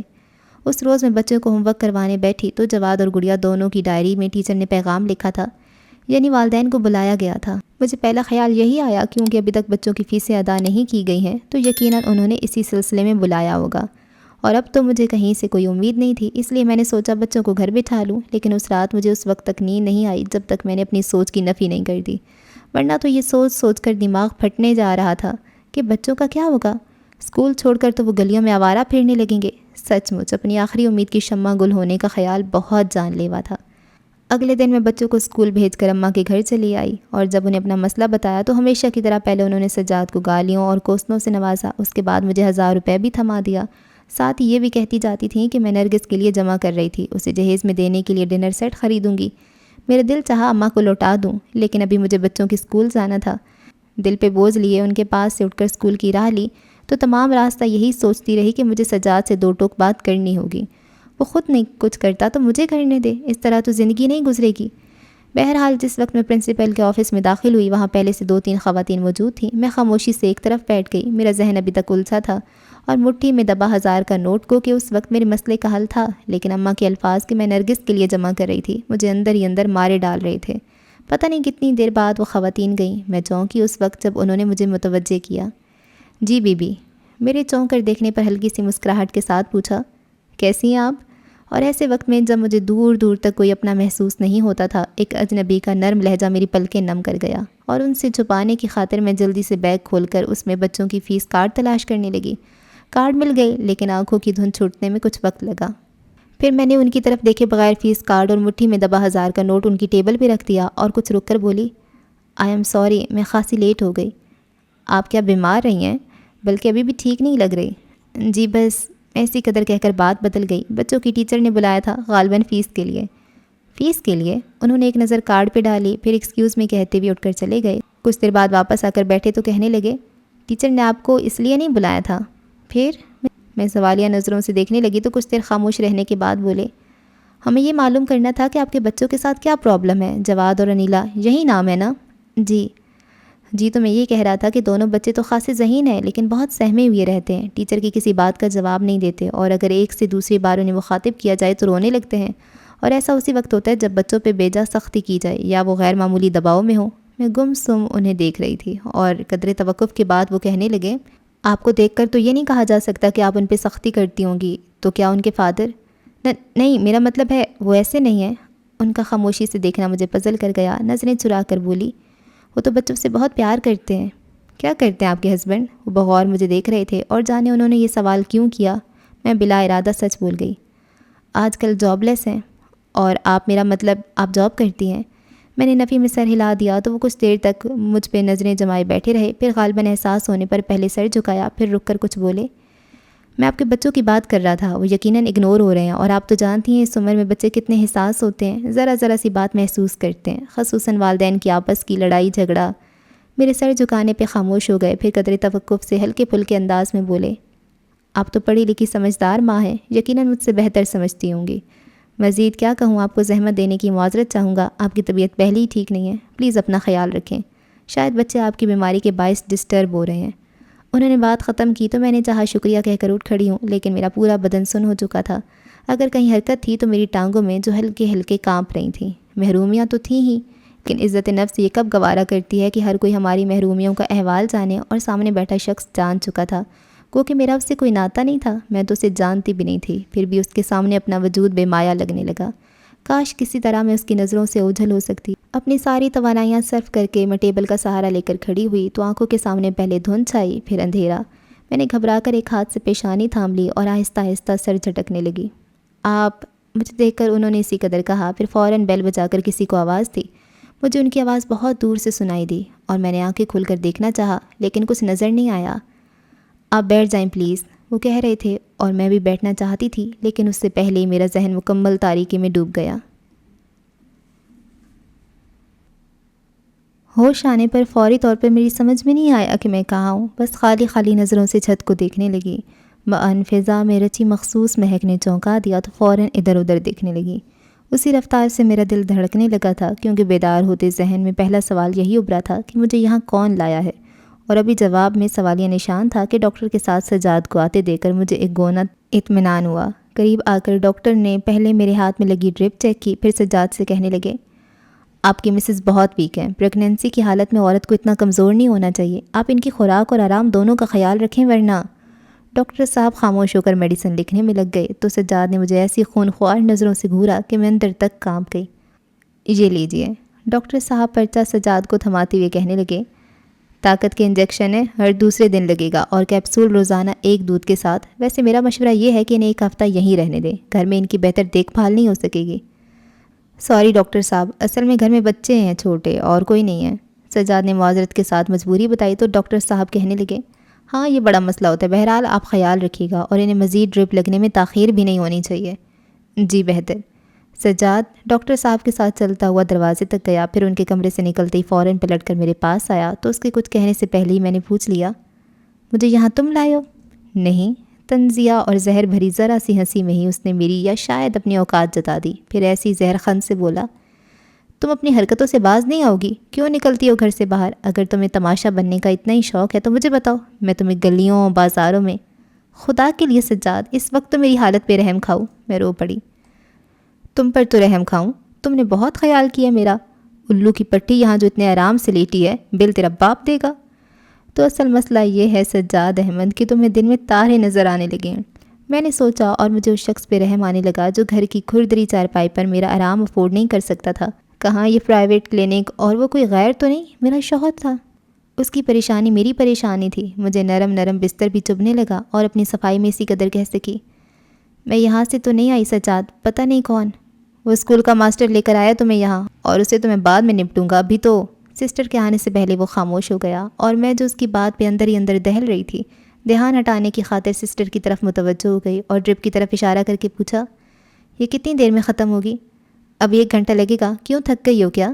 اس نے ایک نظر ڈرپ پہ ڈالی، پھر مسکرا کر پوچھا، نہیں اصل میں گھر میں بچے اکیلے ہیں، بس 1 گھنٹے میں ختم ہو جائے گی۔ اس نے مجھے تسلی دی، پھر جانے لگی کہ میں نے پکار کر کہا، سنو سسٹر، وہ بل… تمہارا بل پے ہو چکا ہے۔ وہ بے نیازی سے کہتی ہوئے چلی گئی، اور میں نہ سمجھی کہ عالم میں اس کے پیچھے نظریں جمائی ہوئی تھی کہ سجاد کی گہری سانس کھینچنے پر اسے دیکھا، وہ کرسی پہ گرتا ہوا کہہ رہا تھا، شکر ہے۔ پھر مجھے دیکھ کر کہنے لگا، چلو اب نکالو اسے اور گھر چلو، پتہ نہیں جواد اور گڑیا کا کیا حال ہوگا۔ کیا مطلب، بچے گھر میں اکیلے ہیں؟ میرا خیال ہے انہیں اماں کے پاس چھوڑ آیا ہوگا، اور اب…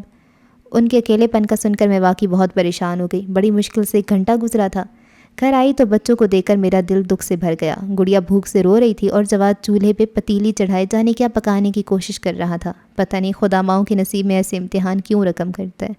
میں نے بڑھ کر گڑیا کو آغوش میں لیا تو وہ اور بلک بلک کر رونے لگی۔ تبھی پیچھے سے سجاد چلا کر بولا، اب اس کے چونسلے بعد میں کرنا، پہلے کچھ کھانے کو دو۔ میرا دل چاہا میں دونوں بچوں کو آغوش میں چھپا کر اس آواز سے کہیں دور چلی جاؤں جسے صرف اپنا پیٹ پیارا ہے، کاش میں کہیں جا سکتی۔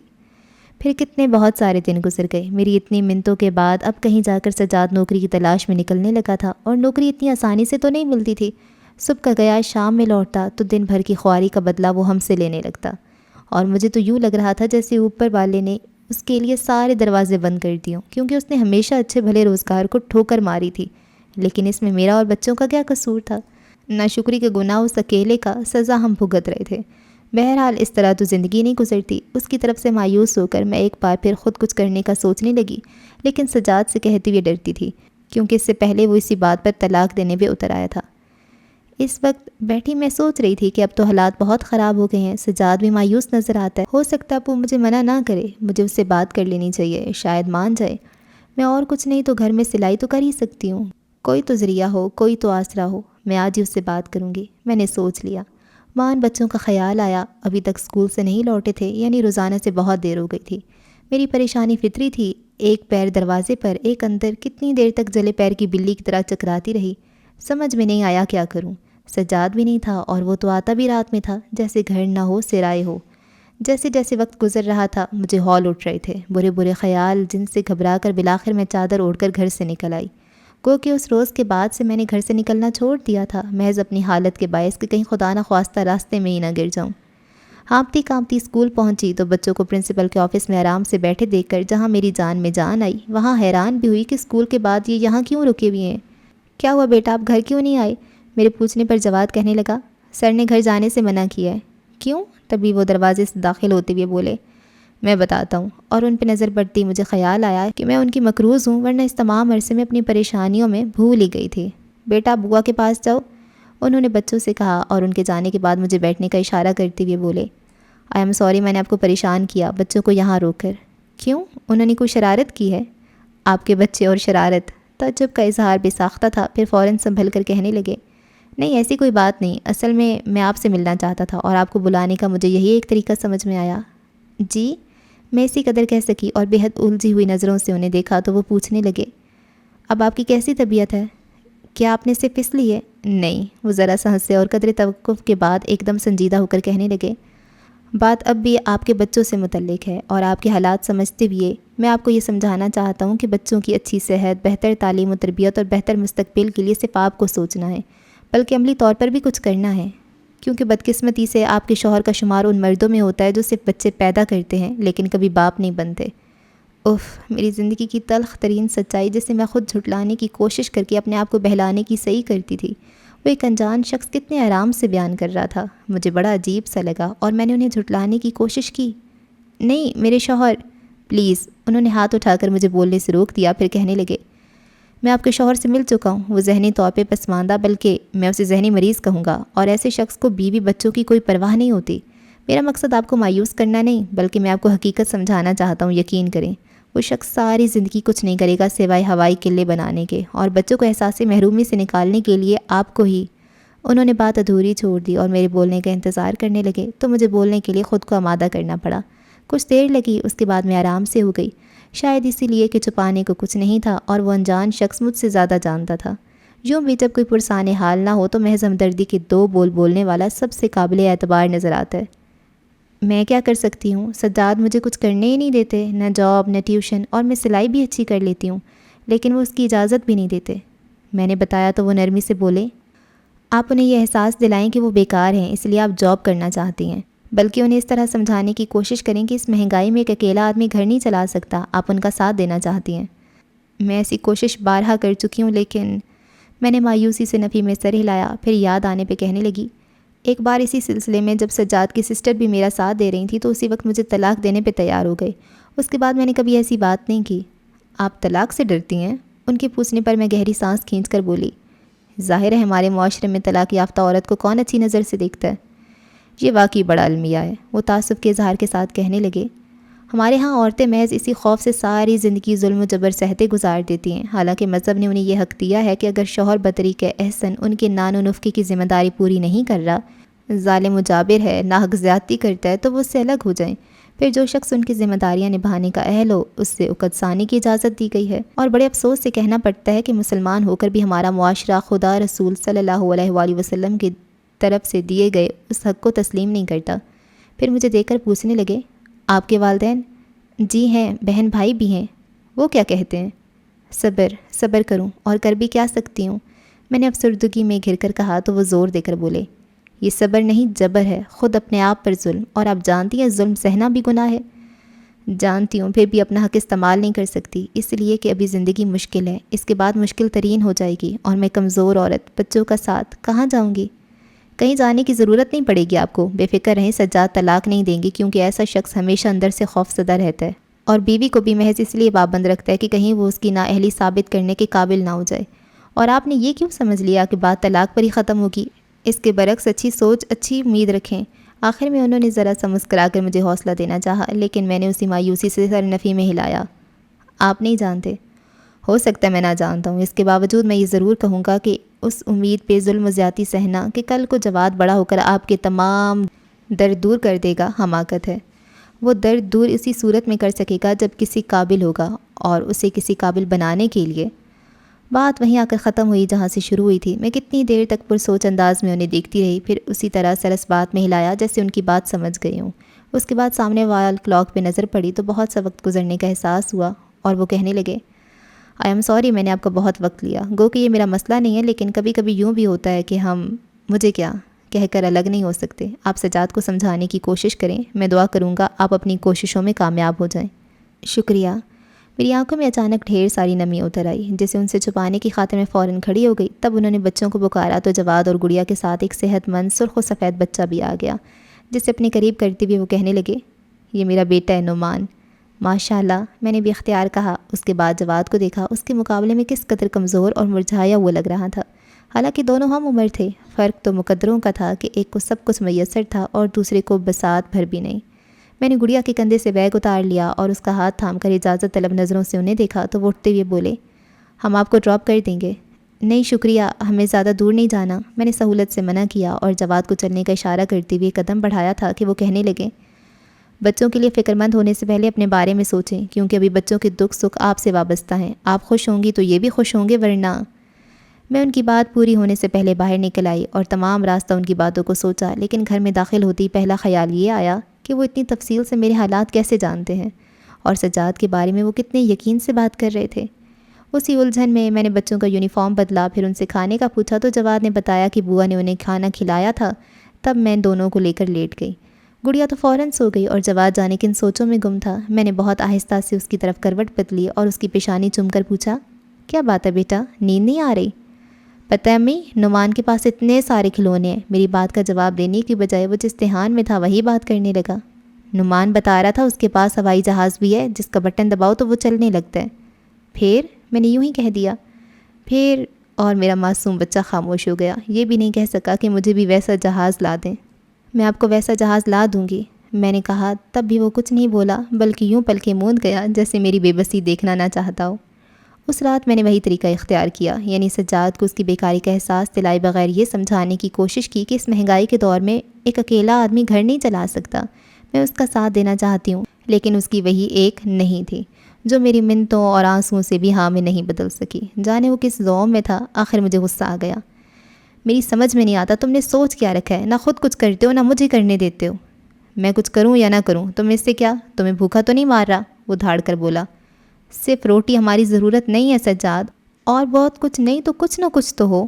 مثلاً، اس نے بے حد طنز آمیز لہجے میں یوں پوچھا جیسے میں بے نام خواہشوں کا نام دوں گی جنہیں پھر وہ حقارت سے رد کر دے گا۔ کس قدر بے خبر ہے، جانتا ہی نہیں کہ خواہشیں میرے اندر جنم لینے سے پہلے ہی دم توڑ دیتی ہیں۔ اس وقت بھی میرے گمان میں اپنا آپ کہیں بھی نہیں تھا، پھر بھی جانے کیسے میرے منہ سے نکل گیا۔ میں خوش رہنا چاہتی ہوں۔ تو رہو خوش، کس نے منع کیا ہے؟ کوئی خوش کرنے والی بات ہو تو؟ یہاں تو سارا وقت فکرے ہی فکرے ہیں۔ تمہاری قسمت؟ وہ بڑے آرام سے میری قسمت کو الزام دے کر کروٹ بدل گیا۔ اور یہی میری قسمت تھی کہ میں اپنی ہر کوشش میں ناکام ہوتی گئی۔ پھر ان دنوں تو سجاد بات پہ بات طوفان مچانے لگا تھا، اور میں جانتی تھی کہ وہ ایسا کیوں کر رہا ہے، کیونکہ میری ڈیلیوری کے دن قریب تھے اور وہ چاہتا تھا کہ میں کسی طرح اماں کے گھر چلی جاؤں۔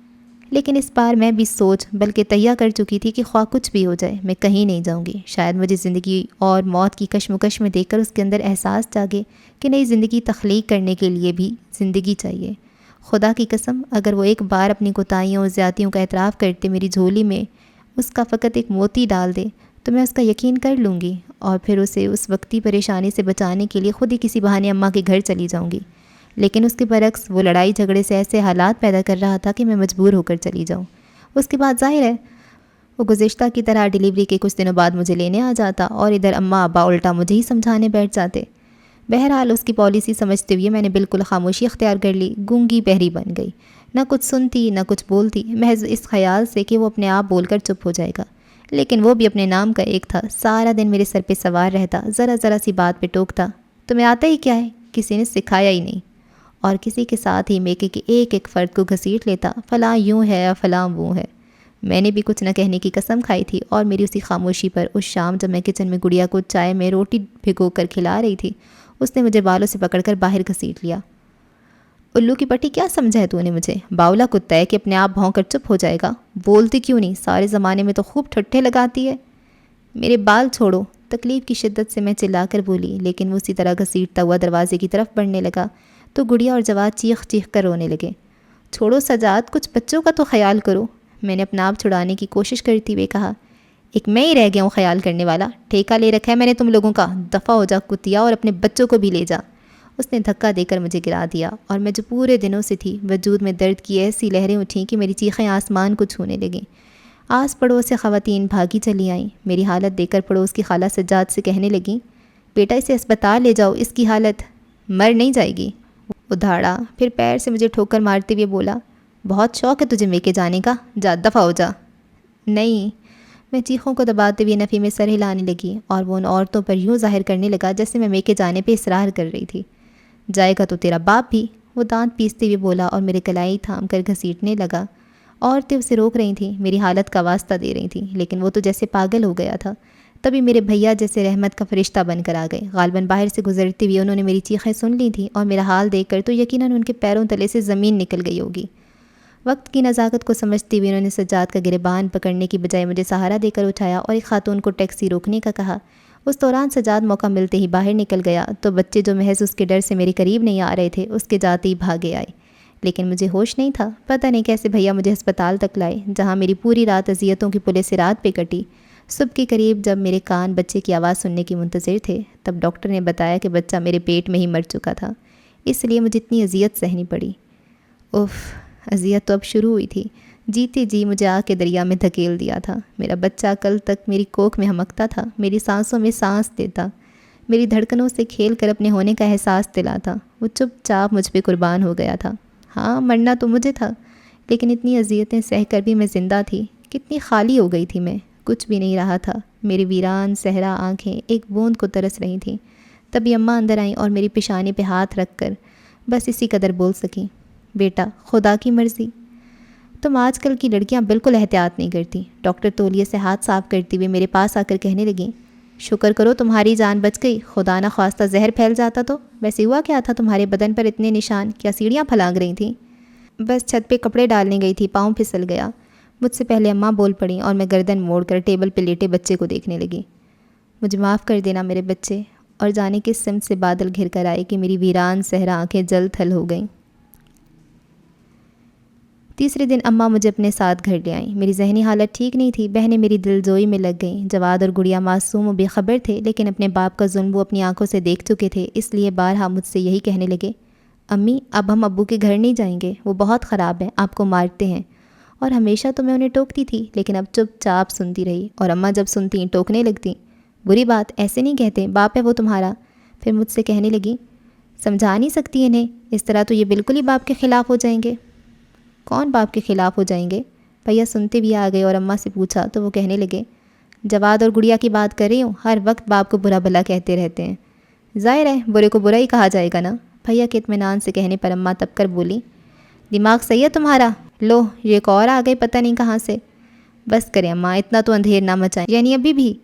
ابا کو آتے دیکھ کر بھیا خاموش ہو گئے اور مجھے دیکھ کر یوں مسکرائے جیسے میری آزردگی کم کرنا چاہتے ہوں، اور میں محض ان کا دل رکھنے کی خاطر جواباً مسکرانا چاہتی تھی کہ ابا کے پیچھے سجاد کو دیکھ کر میرے چہرے کا رنگ اس تیزی سے بدلا کہ بھیا متوش ہو کر میرے پاس آ بیٹھے اور مجھے کندھوں سے تھام کر پوچھا، کیا ہوا؟ تبھی سجاد پہ نظر پڑی تو میرے کندھے دبا کر بولے، اسے میں زندہ نہیں چھوڑوں گا، تم اندر جاؤ۔ ابھی یہیں رہوگی یا چلنا ہے گھر؟ میں کھڑی ہوئی تھی کہ وہ بغیر سلام دعا کے مجھ سے پوچھنے لگا، اور سچ تو یہ ہے کہ میرا دل چاہ رہا تھا کہ میں اس شخص کا منہ نوچ لوں، کتنی ٹھٹائی سے آیا تھا، بہت ضبط کرتے کرتے بھی میں چیخ پڑی، آئندہ مجھے اپنی شکل مت دکھانا سجاد، میرا تم سے کوئی تعلق نہیں۔ ہیں شیلا، شیلا؟ اماں ابا پکارتے رہ گئی، لیکن میں کمرے میں بند ہو گئی۔ اس شخص کو اتنا بھی خیال نہیں تھا، کم از کم میرے زخموں پہ کھرنٹ جمنے کا انتظار تو کر لیتا۔ پھر کتنی دیر تک بھیا اور اس میں تکرار ہوتی رہی۔ میں اندر ہی بیٹھی سن رہی تھی۔ گڑیا شاید نرگس کے پاس تھی، البتہ جواد میری کمر کے گرد دونوں بازو لپیٹے مجھ سے چپکا جا رہا تھا۔ میں نے پہلے اس پہ غور نہیں کیا کیونکہ میرا دھیان باہر کی طرف تھا، جہاں سے بھیا اور اس کی اونچا بولنے کی آواز آ رہی تھی، پھر اماں کی آواز، تم جاؤ سجاد، یوں ابھی بھی شہلا کی طبیعت ٹھیک نہیں ہوئی، کچھ دنوں میں میں خود چھوڑ جاؤں گی۔ ہاں اب خود ہی چھوڑ جانا، میرے پاس اتنا فالتو وقت نہیں ہے کہ بار بار پھیرے لگاتا رہوں۔ اماں کی بات پہ وہ یوں اکڑ کر بولا جیسے واقعی بہت مصروف آدمی ہو، پھر ایک دم خاموشی چھا گئی۔ غالباً وہ چلا گیا تھا اور قدر توقف سے بھیا کی غصے سے بھری آواز سنائی دی، میں ہرگز شہلا کو اس کمین کے پاس نہیں جانے دوں گا۔ بس رہنے دو، کل کو وہ خود ہی جانے کو تیار ہو جائے گی، تم منہ دیکھتے رہ جانا۔ غالباً اماں کے خیال سے جب میں غصے کی حالت سے نکلوں گی تو اپنے گھر کی راہ لوں گی، لیکن ایسا نہیں ہوا، بلکہ غصے کی حالت سے نکلتے ہی میں بہت سنجیدگی سے اپنے بارے میں سوچنے لگی، کیونکہ بچوں کی ساری خوشیاں مجھ سے وابستہ تھیں، اور جب یہ طے تھا کہ ان کی اچھی صحت، بہتر تعلیم و تربیت اور بہتر مستقبل کے لیے صرف مجھے سوچنا اور عملی طور پہ بھی کچھ کرنا ہے، تو پھر میں اس گھر میں کیوں جاؤں جہاں مجھ پہ سارے دروازے بند کر دیے جاتے ہیں۔ اس روز اماں ہی نے میرے گھر جانے کا ذکر چھیڑا تو میں نے صاف لفظوں میں کہہ دیا، نہیں اماں میں وہاں نہیں جاؤں گی، سمجھ لے میرا اس گھر سے کوئی تعلق نہیں رہا۔ باولی ہوئی ہو کیا؟ ایسے کب تک بیٹھی رہو گی؟ بچے الگ پریشان ہیں۔ بچوں کی پریشانی آپ نے دیکھی نہیں اماں، اپنے ہی گھر میں ہنس بول نہیں سکتے تھے، اور آپ کو کیا بتاؤں، سب تو جانتی ہیں آپ۔ ہاں جانتی ہوں، لیکن اس کا یہ مطلب تو نہیں ہے کہ تم بالکل ہی گھر چھوڑ کر بیٹھ جاؤ، اچھے برے دن تو زندگی میں آتے رہتے ہیں، صبر کرو گی تو۔ یہ صبر نہیں جبر ہے، خود اپنے آپ پہ ظلم، اور شاید آپ نہیں جانتی اماں کہ ظلم سہنا بھی اتنا ہی بڑا گناہ ہے جیسا ظلم کرنا۔ جب اللہ نے مجھے ہمت، طاقت اور حق بھی دیا ہے تو میں اس ظلم کے خلاف آواز کیوں نہ اٹھاؤں؟ میرے لہجے کی مضبوطی اماں کو حیران کر رہی تھی اور میں بولتی گئی، میں جانتی ہوں شوہر کا گھر چھوڑ کر میکے میں بیٹھنے والی عورت کو لوگ اچھی نظر سے نہیں دیکھتے، لیکن میں اب لوگوں کے خوف سے اپنی اور اپنے بچوں کی زندگی داؤ پر نہیں لگا سکتی۔ 5 سال آپ کی نظر میں ہو سکتا ہے بہت کم عرصہ ہو، جس پر بیتتی ہے وہی جانتا ہے، ہر پل کانٹوں میں گھسیٹا ہے اس نے مجھے، کون سی گالی ہے جو اس نے میرے نام نہیں کی۔ زندگی تھی جو آپ کے سامنے زندہ کھڑی ہوں، ورنہ اس نے تو مارنے کی کوئی کسر نہیں چھوڑی تھی، بچے کو تو مار ہی ڈالا، ایسا سفاک قاتل۔ میری آواز آنسوں میں ڈوب گئی تو کچھ دیر کے لیے اماں خاموش بیٹھی رہ گئیں، پھر نرمی سے بولیں، اللہ سلامت رکھے تمہارے بچوں کو، دیکھنا جواد بڑا ہو کر کیسے تمہارے درد دور کرتا ہے۔ کسی قابل ہوگا تب نہ میرے دکھ دور کرے گا، اور اسے اس قابل بنانے کے لیے پہلے مجھے خود کسی قابل بننا ہے۔ میں نے اٹل لہجے میں کہتی ہوئی اماں کو دیکھا، خاصی پریشان نظر آ رہی تھیں۔ میں نے ان کا ہاتھ تھام لیا۔ آپ پریشان نہ ہوں، میں آپ پر بوجھ نہیں بنوں گی۔ بوجھ کی بات نہیں ہے بیٹی، اماں الجھ کر بولیں، اور میں ان کی الجھن سمجھ رہی تھی، لیکن اسے فوری طور پہ دور کرنا میرے بس میں نہیں تھا، اس لیے میں ان کے پاس سے اٹھائی۔ پھر زیادہ دن نہیں گزرے تھے کہ سجاد پھر آ گیا۔ بہت غصے میں تھا کہ میں ابھی تک گھر کیوں نہیں پہنچی، اور اس بار میں خوف زدہ ہو کر بھاگی نہیں بلکہ بڑے آرام سے اس کے سامنے آ کھڑی ہوئی تو وہ مجھے دیکھتی اپنے انداز میں بولا، میں کیا تمہارے باپ کا نوکر لگا ہوا ہوں جو؟ زبان سنبھال کر بات کرو سجاد، یہ تمہارا گھر نہیں ہے۔ میں نے فوراً ٹوکا تو سر تاپا مجھے دیکھتی ہوئی بولا، جانتا ہوں تمہارے باپ کا گھر ہے، لیکن میں کسی سے ڈرتا نہیں، سمجھی تم؟ ڈرتے تو تم خدا سے بھی نہیں۔ زیادہ بکواس کرنے کی ضرورت نہیں ہے، چلو سیدھی گھر۔ بچے کہاں ہیں، بلاؤ انہیں۔ اس سے میرا جم کر کھڑا ہونا ذرا برداشت نہیں ہوا۔ بچوں کے بہانے فوراً میری طرف سے دھیان ہٹا کر ادھر ادھر دیکھنے لگا۔ ہم ایسے نہیں جائیں گے، میں نے کہا تو اس کی بھٹکتی ہوئی نظریں مجھ پہ آن ٹکیں۔ پھر کیسے جاؤ گی؟ کیا پھر سے بینڈ یا باجا لے کر آؤں؟ اس کے طنزیہ لہجے کا میں نے کوئی نوٹس نہیں لیا بلکہ ذرا سا ہنس کر بولی، نہیں، اب بینڈ یا باجا بجوانے کی باری میری ہے۔ کیا مطلب ہے تمہارا؟ مطلب یہ ہے سجاد احمد کہ پہلے تم نے اتنے لوگوں کو گواہ بنا کر میری ذمہ داری قبول کی تھی، اور اب میں تم سے خود قبول کرواؤں گی۔ جاؤ لے آؤ اسٹامپ پیپر، زیادہ نہیں، بس 2-4 لائنیں ہی لکھوں گی۔ میرے چبا چبا کر بولنے کے باعث وہ غالباً غیر ارادی طور پر میرے ہونٹوں کو دیکھ رہا تھا۔ آخری بات پر اس نے نظریں میری آنکھوں میں اتاری تو ایک پل میں پوری جان سے کانپ گئی۔ سچ مچ اگر اس کا بس چلتا تو وہ اسی وقت میرے وجود کے پرخچے اڑا دیتا۔ انتہائی زہر خند سے بولا، اسٹامپ پیپر تم لکھواؤ گی؟ Stamp paper? اپنی اوقات پہچانتی ہو؟ پہچان گئی ہوں، جبھی تو۔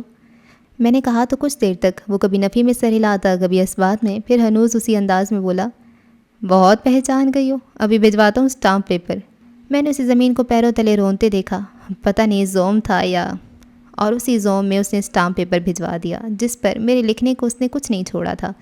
گو کہ اس کا یہ اقدام غیر متوقع نہیں تھا، پھر بھی میں سناٹے میں آ گئی کیونکہ دل میں ابھی تک اندر کہیں کسی کا دیا ہوا اطمینان موجود تھا۔ کہیں جانے کی ضرورت نہیں پڑے گی آپ کو، بے فکر رہیں، سجاد طلاق نہیں دیں گے، کیونکہ ایسا شخص ہمیشہ اندر سے خوف زدہ رہتا ہے، اور بیوی کو بھی محض اس لیے پابند رکھتا ہے کہ کہیں اس کی نااہلی ثابت کرنے کے قابل نہ ہو جائے۔ اور آپ نے یہ کیوں سمجھ لیا ہے کہ بات طلاق پر ہی ختم ہوگی؟ اس کے برعکس اچھی سوچ اچھی امید رکھیں۔ اور میں نے تو اچھی سوچ اچھی امید رکھی تھی، لیکن احساس کمتری کا مارا ہوا وہ شخص جہاں بھی محض اپنی برتری جتانے کی خاطر انتہائی قدم اٹھا گیا تھا، بچوں تک کا خیال نہیں کیا، نہ ہی ایسا کوئی مطالبہ کہ بچوں کو اپنے ساتھ لے جائے گا۔ اس کے سر سے تو جیسے بلا ٹلی تھی۔ پھر میں کیوں سوگ مناتی؟ اماں کچھ دن تک اٹھتے بیٹھتے اپنے آپ بولتی رہیں، جبکہ ابا بالکل خاموش ہو گئے تھے۔ نرگس اور شانی ویسی لاپرواہ تھیں جیسی کبھی میں ہوا کرتی تھی۔ البتہ بھیا نے باقاعدہ خوشی کا اظہار کیا تھا، ارے میرا تو خیال تھا اسے طلاق دلوانے کے لیے ہمیں خاصی تگ و دو کرنی پڑے گی، اچھا ہوا آسانی سے یہ معاملہ نمٹ گیا۔ پھر مجھ سے کہنے لگے، شکرانے کے نفل پڑھ لو، جان چھوٹ گئی بلکہ بچ گئی تمہاری، ورنہ تو میں تمہیں مار کر ہی دم لیتا۔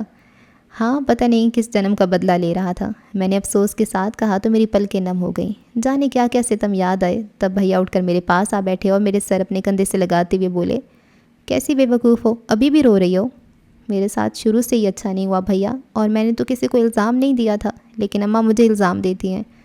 اماں تو بس ایسے ہی ہیں، تم ان کی باتوں کا خیال نہیں کیا کرو۔ پھر میرا دھیان ہٹانے کو پوچھنے لگے، جواد اور گڑیا نظر نہیں آ رہے، اسکول تو جا رہے ہیں نا؟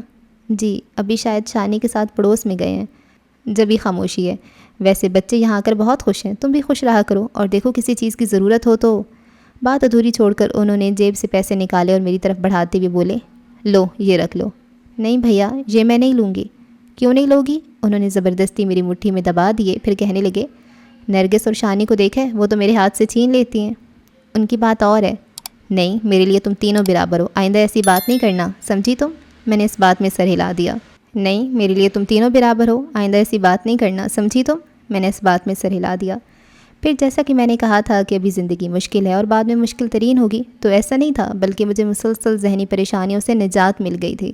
پھر میں نے لوگوں کا خوف بھی نہیں پالا تھا، کیونکہ میں جانتی تھی لوگوں کو موضوع چاہیے ہوتا ہے۔ عادت کے مطابق سب نے اپنے اپنے انداز میں مجھے موضوع بنایا، لیکن میں نے پرواہ نہیں کی، کیونکہ اب میں کڑنا نہیں چاہتی تھی بلکہ بچوں کو خوش رکھنے کی خاطر خوش رہنا چاہتی تھی، اور گو کہ میں خوش نہیں تھی لیکن ناخوش بھی نہیں تھی، اور یہ بھی غنیمت تھا۔ بہرحال میں نے مزید وقت ضائع کرنے کی بجائے مشین سنبھالی، کیونکہ عدت کے باعث ابھی گھر سے نکل نہیں سکتی تھی۔ یوں بھی میری تعلیم صرف انٹر تک تھی، اور میں نے سوچ لیا تھا کہ پرائیویٹ بی اے کرنے کے ساتھ کوئی کورس بھی کر لوں گی، اس کے بعد ہو سکتا ہے مجھے کسی اچھی جگہ جاب مل جائے۔ اور پہلے گھر میں ہی سب نے میرے سلائی کرنے پہ اعتراض کیا۔ اماں کو لوگوں کی فکر تھی، کیا کہیں گے لوگ، 4 دن بیٹی کو بٹھا کر کھلا بھی نہیں سکتے۔ لوگوں کو کہنے دیں، مجھے پرواہ نہیں، مجھے تو ہے، اماں نے تڑخ کر کہا۔ تو اس وقت میں خاموش ہو گئی، لیکن بعد میں موقع دے کر میں نے انہیں رسان سے سمجھایا تھا۔ پھر کتنے بہت سارے دن گزر گئے۔ نرگس کی ایک جگہ بات پکی ہو گئی تھی، اس کے سسرال والے شادی کی تاریخ مانگ رہے تھے، لیکن اماں نے انہیں میری عدت ختم ہونے تک روک لیا۔ اور پہلے تو نرگس خوش تھی، لیکن میرا انجام دیکھ کر اب گھبرائی ہوئی تھی۔ میں نے اسے بہت سمجھانے کی کوشش کی کہ سب ایک جیسے نہیں ہوتے، لیکن اس کے اندر خوف بیٹھ گیا تھا۔ انہی دنوں جواد اور گڑیا کے سالانہ امتحانات شروع ہو گئے، تو میری ساری توجہ ان کی طرف مبذول ہو گئی۔ گزشتہ 2 مہینوں سے دونوں نے ماہانہ ٹیسٹوں میں اچھے نمبر لیے تھے، اور میں چاہتی تھی ان کا سالانہ رزلٹ شاندار رہے، گو کہ مجھے ان کے ساتھ زیادہ محنت نہیں کرنی پڑتی تھی، کیونکہ ماشاءاللہ دونوں ہی بہت ذہین تھے، اور خوف زدہ ماحول سے نکل کر اب تو ان کی ذہانت واقعی نکھرنے لگی تھی۔ میں بھی مایوسیوں سے نکل کر مستقبل سے اچھی امیدیں باندھنے لگی تھی، اور کتنی عجیب بات تھی کہ میں نے بہت ساری خوشائند باتیں سوچیں اور بہت دور تک سوچا، لیکن جو بات ذہن کے کسی گوشے میں بھی نہیں تھی، سب سے پہلے وہی ہوئی۔ یعنی میری عدت کے دن تمام ہوتے ہی 2 خواتین میرے لیے پیغام لے کر آ گئیں۔ میں جتنی حیران اتنی پریشان، اور رات اماں کی گود میں سر رکھ کر میں رونے لگی۔ اماں، میں نے ایسا تو نہیں سوچا تھا، کیا اس طرح میرا تماشا بنے گا؟ میں لڑکی تو نہیں ہوں، ماں ہوں، 2 بچوں کی ماں، اور بچوں کی ماں کے ساتھ لوگوں کو مذاق کرتے ہوئے شرم نہیں آتی؟ اماں کچھ نہیں بولی، آہستہ آہستہ میرا سر تھپکنے لگیں، تو میں نے ان کا ہاتھ پکڑ لیا۔ بتائیں اماں، یہ کیسا مذاق ہے؟ کیا انہیں معلوم نہیں تھا کہ میں… سب معلوم تھا، اماں کا انداز سوچتا ہوا تھا۔ میں ایک جھٹکے سے اٹھ بیٹھی اور بغور انہیں دیکھا، پھر نفی میں سر ہلا کر بولی، نہیں اماں، یہ ممکن نہیں ہے۔ کیا ممکن نہیں ہے؟ میں شادی کا سوچ بھی نہیں سکتی، اور اگر آپ کے دل میں بھی کوئی ایسا خیال ہے تو نکال دیجئے، کبھی نہیں، ہرگز نہیں۔ آپ منع کر دیجئے گا ان خواتین کو، اور آئندہ کسی کو ایسے ارادے سے مت آنے دیجئے گا۔ میں نے روتے روتے اماں کو سختی سے منع کیا تو وہ خاموش ہو کر رہ گئیں۔ اس کے بعد وہ خواتین دوبارہ اور سہ بارہ آئیں، اور اماں پتہ نہیں کیوں منع کرنے سے ہچکچا رہی تھیں۔ شاید وہ صرف میری ماں بن کر سوچ رہی تھیں، اور مجھے اپنے بچوں کا خیال تھا۔ جب بھی اگلی بار جب وہ خواتین آئیں تو میں نے خود انہیں صاف لفظوں میں منع کر دیا۔ ظاہر ہے اب مجھے کنواری لڑکیوں والی جھجک تو نہیں تھی، اور ان خواتین نے بھی برا نہیں مانا، بلکہ مجھے سمجھانے کی کوشش کی، لیکن میں نے ان کی کوئی بات نہیں سنی اور صاف جواب دے دیا۔ بعد میں اماں افسوس کر رہی تھیں، اور انہیں افسوس اس بات کا تھا کہ خواتین نے آنے میں جلدی کی، یعنی ابھی میرے زخم تازہ تھے، اور اماں کے خیال میں کچھ وقت گزرنے کے بعد جب میں خود شادی کی ضرورت کو محسوس کرتی تب انہیں آنا چاہیے تھا، اور میرا خیال تھا میں کبھی اس ضرورت کو محسوس نہیں کروں گی۔ بہرحال اماں کو زیادہ افسوس کا موقع یوں نہیں ملا کہ نرگس کی شادی سر پہ آ گئی تھی، سارا دھیان ادھر منتقل ہو گیا تھا۔ جواد اور گڑیا کی رپورٹ دیکھ کر میں بہت خوش ہوئی، دونوں بہت اچھے نمبروں سے پاس ہوئے تھے، اور اس تمام عرصے میں پہلی بار میں نے اپنے بچوں کو انعام بھی دیے۔ پھر اسی روز انہیں نئی یونیفارم دلائی۔ اگلے روز میں بچوں کی فیسیں دینے، ان کی نئی کتابوں کا سیٹ وغیرہ لینے اسکول گئی تو پرنسپل کے آفس میں خاصا رش تھا۔ مجھے دیکھتے ہی انہوں نے ایک طرف بیٹھنے کا اشارہ کیا، اور میں اطمینان سے بیٹھ گئی۔ اس آخری ملاقات کے بعد میرا آنا نہیں ہوا تھا، پہلے ڈیلیوری پھر عدت کے دن تھے، اور میرے خیال میں اب وہ جاننا چاہتے ہوں گے کہ میں اپنی کوششوں میں کہاں تک کامیاب ہوئی۔ اس لیے انہوں نے مجھے آرام سے بٹھا دیا، اور مجھے بھی ایسی کوئی جلدی نہیں تھی۔ میں نے بیٹھتی ان کی ٹیبل سے اخبار اٹھا لیا اور اس میں مصروف ہو گئی۔ جب وہ تمام خواتین سے فارغ ہو گئے تب ریوالونگ چیئر میری طرف گھما کر بولے، کوئی خاص خبر ہے کیا؟ جی، میں نے چونک کر دیکھا تو مبہم سا مسکرا کر بولے، اب اگر میں پوچھوں گا کیسی ہیں آپ تب بھی کہیں گی جی؟ نہیں، میں ایسا نہیں کہوں گی، میں نے ذرا سا ہنستے ہوئے کہا، اور اخبار لپیٹ کر ٹیبل پہ رکھ دیا۔ پھر کیا جواب ہوگا آپ کا؟ وہ متجسس نظر آئے، اور میں کچھ رک کر بولی، پہلے سے بہتر ہوں۔ اس کے ساتھ ہی میں نے فیس کارڈ ان کے سامنے رکھ دیا۔ آپ کے بچے بھی پہلے سے بہت بہتر ہیں۔ پھر کارڈز پہ نظریں دوڑاتے ہوئے بظاہر سرسری انداز میں پوچھنے لگے، اپنے فادر کو مس تو نہیں کرتے؟ جی، میں حیران رہ گئی، اور حیرت کی بات تو تھی کہ وہ کیسے جانتے تھے۔ تب اچانک انہوں نے سر اٹھایا اور میری حیران آنکھوں میں دیکھ کر کہنے لگے، پتہ نہیں آپ کے ساتھ اچھا ہوا یا برا، لیکن سجاد نے خود اپنے ساتھ بہت برا کیا ہے، اور وہ… پلیز، مجھے ٹوکنا پڑا، جو ہوا میں اسے بار بار دہرانا نہیں چاہتی۔ I am sorry. پھر ہلکے پھلکے انداز میں پوچھنے لگے، اب کیا سوچا ہے آپ نے؟ سوچنا کیا ہے، مقصد کی صورت بچے سامنے ہیں، اور جو کرنا ہے ان کے لیے۔ وہ تو ٹھیک ہے، لیکن اس کے ساتھ آپ کو اپنے آپ کو بھی نظر انداز نہیں کرنا چاہیے۔ ابھی وقت آپ کی دسترس میں ہے، آپ ینگ ہیں۔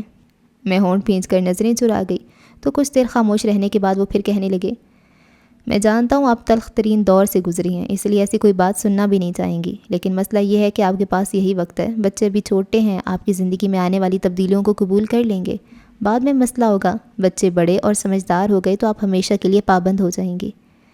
میں نے اسی وقت سے خود کو پابند کر لیا ہے۔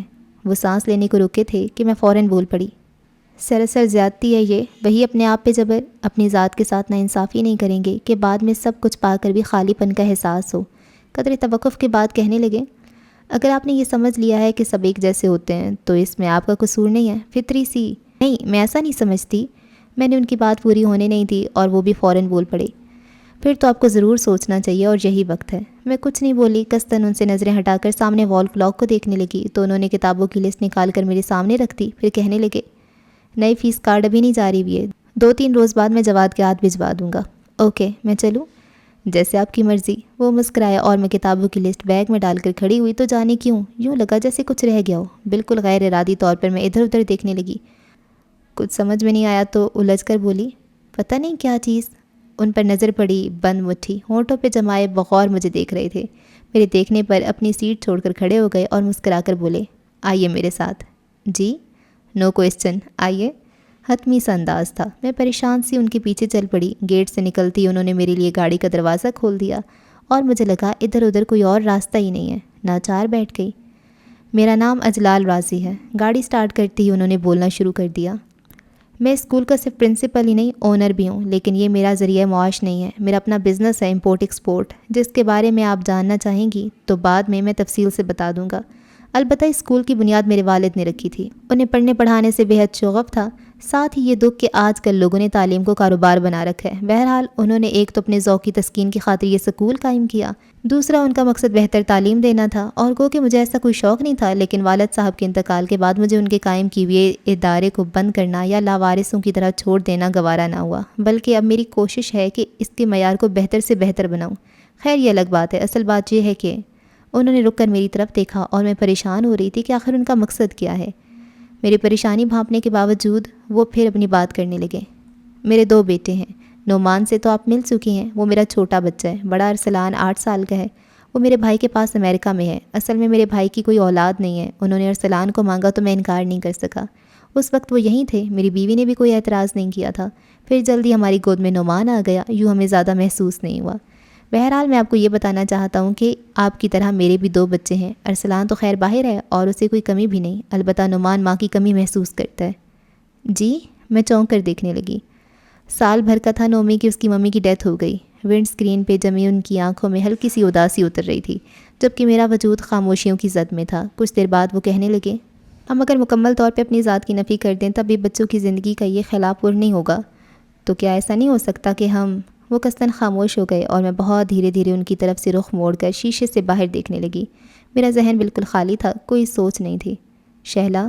کتنی دیر بعد انہوں نے پکارا اور میں نے ذرا سا رخ موڑا تھا کہ پوچھنے لگے، کہ آپ نومی کی ماں نہیں بن سکتی؟ بہت پیارا بچہ ہے، آپ کو بالکل تنگ نہیں کرے گا۔ لیکن جواد اور گڑیا آپ کو تنگ کریں گے۔ میرا انداز کھویا کھویا تھا اور جانے کیسے میں بنا سوچے سمجھے کہہ گئی اور وہ سمجھ کر مسکرائے، نو پرابلم، بچے تنگ کرتے اچھے لگتے ہیں۔ جی؟ میں نے گھبرا کر دیکھا تو مسکراہٹ ہونٹوں میں دبا کر بولے، اب اگر میں یہ کہوں گا کہ اب میری سسٹرز آئیں تو آپ منع نہیں کیجیے گا، تب بھی آپ کہیں گی جی؟ جی؟ اس انکشاف پر میں مزید حیران ہوئی اور وہ گردن موڑ کر براہ راست میری آنکھوں میں دیکھ کر بولے، جی۔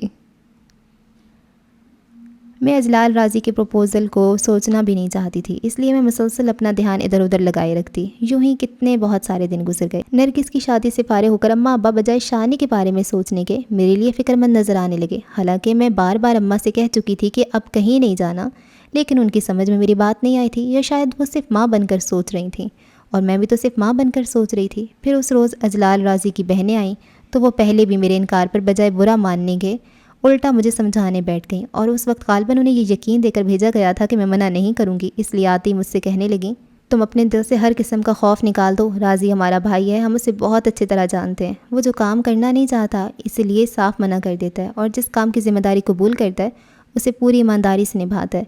میں سمجھ گئی ان کا اشارہ میرے بچوں کی طرف ہے۔ قدرے رک کر میں نے ان سے کہا، یہ سب تو ٹھیک ہے، لیکن میری سمجھ میں نہیں آ رہا کہ آپ نے میرا انتخاب کیوں کیا؟ آپ کے بھائی کے لیے کمی تو نہیں ہے؟ میرا مطلب ہے ابھی بھی آپ کے بھائی کو ایک سے ایک اچھی لڑکی۔ ٹھیک کہتی ہو، وہ میری بات سمجھ کر مسکرائیں۔ واقعی لڑکیوں کی کمی نہیں ہے، لیکن راضی کو صرف بیوی نہیں، نومی کے لیے ماں بھی چاہیے، اور نومی کی ماں صرف وہی عورت بن سکتی ہے جسے بچے کی محرومی کا احساس ہو۔ میرے خدا، میں نے خود کو بہت بے بس محسوس کیا، اور کتنے دن سوچنے، خود سے لڑنے کے بعد بھی میں کوئی فیصلہ نہیں کر سکی، تو یہ سب کچھ اماں ابا پہ چھوڑ دیا۔ اور ماں باپ، ان کا تو صرف دل بیٹیوں کے لیے کشادہ ہوتا ہے، آنگن جانے کیوں تنگ پڑ جاتا ہے۔ اسی ہفتے بہت سادگی سے میرا نکاح اجلال راضی سے ہو گیا، تو میرے ساتھ جواد اور گڑیا کو بھی وہ اسی وقت اپنے ساتھ لے آئے۔ میرے اندر اس وقت تک گہری خاموشی تھی، پتہ نہیں سارے احساسات ایک ساتھ کیسے سو گئے تھے، کسی روبوٹ کی طرح ان کے ساتھ ساتھ چل رہی تھی، جو وہ آتے ہی مجھے گھر دکھانے لگے تھے۔ Drawing, dining, T V lounge, Navami کا کمرہ دکھاتے ہوئے انہوں نے کہا کہ اب یہ نومی اور جواد کا کمرہ ہے۔ پھر ایک کمرے کو گڑیا کا کہتے ہوئے انہوں نے اسی وقت نومی کی آیا کو اس کے ساتھ منتقل کر دیا، اور آخر میں ظاہر ہے انہی کا کمرہ رہ گیا تھا، اور اس میں جانے سے پہلے وہ ابھی آیا کہہ کر جانے کہاں چلے گئے۔ میں نے چند لمحے انتظار کیا، پھر آ کر گڑیا کے پاس بیٹھی تو وہ پوچھنے لگی، امی ہم یہاں رہیں گے؟ یہ ہمارا گھر ہے۔ میں نے اس بات میں سر ہلایا تو اس نے پہلے ادھر ادھر دیکھا، پھر آواز دبا کر پوچھنے لگی، سر ہمیں ماریں گے تو نہیں؟ اس کے سر کہنے پر میں اندر ہی اندر ہنسی، پھر اس کی پیشانی چوم کر کہا، نہیں بیٹا، اب آپ کو کوئی نہیں مارے گا، اور دیکھو یہ آیا اماں ہے، یہ آپ کے پاس سوئیں گی، آپ کو کہانیاں بھی سنائیں گی، آپ انہیں تنگ نہیں کرنا۔ آپ کہاں جا رہی ہیں؟ حالانکہ میں نے ابھی اٹھنے کا فیصلہ بھی نہیں کیا تھا، لیکن وہ میری بات پہلے ہی سمجھ گئی۔ میں ذرا جواد کو دیکھ لوں، میں کہہ کر کھڑی ہوئی تو فوراً ہی آیا اماں اس کے پاس بیٹھ گئیں اور اسے باتوں میں لگا لیا۔ تب میں اس کے کمرے سے نکل آئی اور ابھی سوچ ہی رہی تھی کہ کدھر جاؤں، وہ نومی اور جواد کے کمرے سے نکل کر میرے سامنے آ گئے اور بغیر کچھ کہے میرے کندھے پہ ہاتھ رکھ کر اپنے کمرے کا رخ کیا۔ یہ ہمارا کمرہ ہے۔ اس تمام عرصے میں وہ پہلی بار جہاں کھل کر مسکرائے، ان کی نظروں کا انداز ہی بدل گیا۔ پھر میرے کندھوں پر گرفت مضبوط کرتے ہوئے کہنے لگے، میں کوئی وعدہ نہیں کروں گا، نہ کوئی وعدہ لوں گا، اور دعویٰ بھی کوئی نہیں۔ سیدھا سادہ انسان ہوں، مجھ سے غلطی بھی ہو سکتی ہے اور کوتاہی بھی، لیکن ایسی کوتاہیاں جو انسان کو آدمیت کی سطح سے نیچے گرا دیں، وہ خود میرے نزدیک ناقابل معافی ہیں، اور اگر مجھ سے کبھی ایسی کوتاہی ہوئی تو آپ سے پہلے میں خود اپنے آپ کو سزا دوں گا۔ چند لمحے توقف کے بعد پھر کہنے لگے، میرے نزدیک سب سے مضبوط اور پائیدار رشتہ محبت اور احترام کا ہے۔ میں آپ کو بیوی بنا کر لایا ہوں، بیوی جسے شریک حیات بھی کہتے ہیں۔ شریک حیات کا مطلب جانتی ہیں؟ یعنی میری حیات کی پل پل کی ساتھی۔ اور میں دیکھ رہا ہوں کہ میری ساتھی اس وقت کچھ خوف زدہ سی کھڑی ہیں۔ میں واقعی خوف زدہ تھی، اور شاید میرا وجود بہت ہلکے ہلکے لرز بھی رہا تھا۔ وہ مجھے یوں ہی کندھوں سے تھامے ہوئے بیڈ تک آئے اور بٹھاتے ہوئے کہنے لگے، میں نے کہا نا کہ میں کوئی دعویٰ نہیں کروں گا، میں عمل پہ یقین رکھتا ہوں، اور شہلا میں نہیں چاہوں گا کہ کسی بھی مقام پر ہمیں ایک دوسرے کے سامنے جواب دہ ہونا پڑے۔ آج ہم ایک ہوئے ہیں اور ہماری ذمہ داریاں بھی ایک ہیں، سمجھ رہی ہیں نا؟ میں نے اس بات میں سر ہلایا تو میری آنکھوں کا پانی چھلک گیا۔ وہ ہونٹ بھینچ کر مجھے دیکھنے لگے، تب اس خیال سے کہ جانے وہ کیا سمجھے، میں نے ان کا ہاتھ تھام لیا۔ میں کہاں اس قابل تھی راضی، آپ نے تو سچ مچ ٹھوکروں میں آئے پتھر کو۔ نہیں شہلا، ایسا نہیں کہیں۔ انہوں نے میرا ہاتھ ہونٹوں سے لگا لیا، پھر اچانک قدرے روب سے بولے، ادھر دیکھیں میری طرف۔ میں نے گھبرا کر بھیگی آنکھوں سے دیکھا تو ہنوز اسی انداز میں بولے، اب آپ میرے کچھ احکامات سن لیں، بلکہ ذہن نشین کر لیں، اور اگر ان سے ذرا سی بھی کوتاہی ہوئی تو میں آپ کو معاف نہیں کروں گا۔ جی؟ میں پریشان ہو گئی۔ ارے آپ تو پریشان ہو گئیں، چلیے جانے دیں، میں کچھ نہیں کہتا۔ نہیں پلیز آپ کہیں۔ آپ سے تو درخواست ہی کروں گا میڈم کہ خدا را مجھ پہ رحم کیجیے، اتنے انمول موتی آنکھوں سے ٹپکائیں گی تو اندیشہ ہے میں سارے کام چھوڑ کر صرف انہیں چننے میں لگ جاؤں گا۔ ان کے ہونٹوں میں بڑی دل نشین مسکراہٹ دبی تھی، جو میرے اندر کی خاموشیوں میں بہت خوبصورت ارتعاش پیدا کر گئی۔ میں بہت تلخ ترین دور سے گزر کر آئی تھی، اس لیے بہت محتاط سی تھی۔ پھر شاید میرے لاشعور میں کہیں یہ بات بھی تھی کہ ابتدا میں تو سبھی اچھا پوز کرتے ہیں، اصل شخصیت تو دھیرے دھیرے ہی سامنے آتی ہے۔ جب بھی راضی کی ہر حرکت کو میں کبھی ارادی اور کبھی غیر ارادی طور پر یوں دیکھنے لگتی جیسے جاننا چاہتی ہوں کہ آیا ان کے عمل میں کتنی سچائی ہے، اور سچ تو یہ ہے کہ وہ بہت سچے کھرے انسان تھے۔ کبھی ان میں ڈھونڈنے سے بھی کوئی بناوٹ نظر نہیں آئی۔ ابتدائی چند دنوں کے بعد صبح ناشتہ میں خود بنانے لگی تھی، گو کہ انہوں نے مجھ سے نہیں کہا تھا، لیکن میں نے خود ہی محسوس کیا تھا کہ آیا اماں کا بنا ہوا ناشتہ انہیں پسند نہیں آتا۔ اس کے باوجود انہوں نے کبھی ٹوکا نہیں تھا۔ بہرحال جب میں ناشتہ بنا رہی ہوتی تو مجھے ان کی آواز سنائی دیتی تھی، نومی، گڑیا، جواد، چلو بیٹا جلدی سے تیار ہو جاؤ، اسکول کو دیر نہیں ہونی چاہیے۔ اور پتہ نہیں میں کیا جاننا چاہتی تھی، کسی وقت اچانک چولہا بند کر کے اندر چلی آتی تو ہمیشہ وہ مجھے گڑیا کے ہی کام میں مصروف نظر آتے، کبھی اس کے بالوں میں کنگھی، کبھی اس کا بیگ ٹھیک کر رہے ہوتے، اور اس وقت تو گھٹنے فرش پہ ٹیکے اس کے شوز کے سٹیپ بند کر رہے تھے۔ ایک لمحہ کو میں سن سی ہو گئی کہ کبھی اس کے باپ سے بھی ایسا نہیں کیا تھا، بلکہ کبھی کھیلتی ہوئی غلطی سے بھی گڑیا اس کے قریب چلی جاتی تو وہ دھکا دے کر دور کر دیتا تھا۔ اب یہاں وہ کتنے آرام سے ان کے کندھے پہ ہاتھ رکھے کھڑی تھی۔ میں اندر ہی اندر خود کو ملامت کرتی ہوئی آگے بڑھ کر آئی اور گڑیا کو سرزنش کرنے لگی۔ بہت بری بات ہے گڑیا، اپنے کام آپ کو خود کرنے چاہیے۔ میرے گھورنے پہ گڑیا کچھ ڈر کر پیچھے ہٹ گئی تو انہوں نے یوں ہی بیٹھے بیٹھے سر اٹھا کر مجھے دیکھا تو میں سٹ پٹا کر بولی، چلے ناشتہ کر لیں۔ ناشتہ بھی ملے گا؟ انہوں نے اٹھتے ہوئے حیران لہجے میں کہا تو میں سمجھی نہیں۔ کیا مطلب؟ میں سمجھا آج آپ کی ڈانٹ بھی گزارا ہوگا۔ میں نے کب ڈانٹا؟ لیجیے بچی بیچاری سہم کر رہ گئی اور آپ کہہ رہی ہیں کہ کب ڈانٹا۔ پھر گڑیا سے کہنے لگے، چلو بیٹا جواد اور نومی کے ساتھ ڈائننگ ٹیبل پر، ہم ابھی آتے ہیں۔ اوف، میں نے آملیٹ تو بنایا نہیں، میں کہتی ہوئی گڑیا کے پیچھے جانے لگی تو انہوں نے میرا بازو پکڑ لیا اور کھوجتی ہوئی نظروں سے مجھے دیکھنے لگے۔ میں سچ مچ گھبرا گئی۔ ایسے کیوں دیکھ رہے ہیں؟ وہ کچھ نہیں بولے۔ میرا بازو چھوڑ دیا تو میں جلدی سے بچوں کے پاس آ گئی۔ پھر کتنا بہت سارا وقت گزر گیا، سال 2 سال، اور یہ عرصہ میں نے ایسے ہی گزارا، بہت خاموشی سے آزماتے ہوئے۔ حالانکہ دوسری طرف بھی یہی حالات تھے، وہ بھی مجھے آزما سکتے تھے، لیکن اول روز جب میں نے نومی کو اپنی آغوش میں سمویا تھا تو وہ اسی وقت اطمینان سے ہو گئے تھے۔ پتہ نہیں مرد اتنے فراخ دل کیسے ہوتے ہیں۔ بہرحال 2 سال بہت ہوتے ہیں، اور پھر مجھے تو ہر بار ہی شرمندگی کا سامنا کرنا پڑا تھا۔ آخری بار میں نے خود کو حد درجہ ملامت کرتے ہوئے اپنے اندر کی اس عورت کو مار ڈالا جو محبتوں پہ شک کر رہی تھی اور سچائیوں میں کھوٹ تلاش کرنے کی صحیح لاح حاصل۔ اس کے بعد میں مطمئن سی ہو گئی تو یوں لگا جیسے میں نے ابھی نئی زندگی میں قدم رکھا ہو۔ کمرے سے نکل کر آئی تو فضا نکھری تھی، یا شاید مجھے لگ رہی تھی۔ ابھی 2 گھنٹے پہلے جب میں محض یہ دیکھنے کے راضی بچوں سے کس طرح بیہیو کر رہے ہیں دبے پاؤں اس طرف آئی تھی، تب تو فضا ایسی نہیں تھی۔ نہیں، فضا تب بھی ایسی تھی، تبدیلی تو مجھ میں آئی تھی۔ بہت ہلکی پھلکی ہو کر میں نے پہلے نومی، پھر جواد اور گڑیا کو پکارا تو آیا اماں آ کر کہنے لگیں، بیٹا بچے تو باہر گئے ہیں۔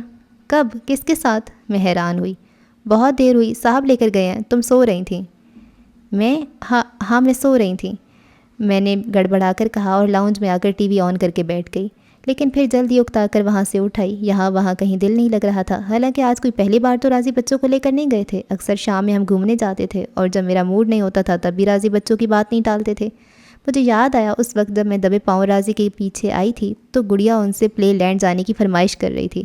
یقیناً وہ انہیں وہیں لے کر گئے ہوں گے، لیکن انہوں نے مجھ سے پوچھا تک نہیں، نہ مجھے ساتھ چلنے کو کہا، اور ایسا آج پہلی بار ہوا تھا۔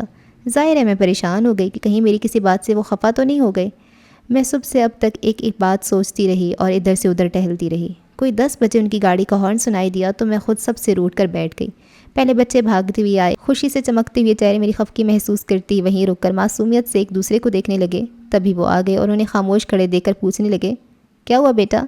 ڈیڈی امی ناراض لگ رہی ہیں، نومی نے کہا تو وہ مجھے دیکھنے لگے، پھر قریب آ کر پوچھا، کیا واقعی آپ ناراض ہیں؟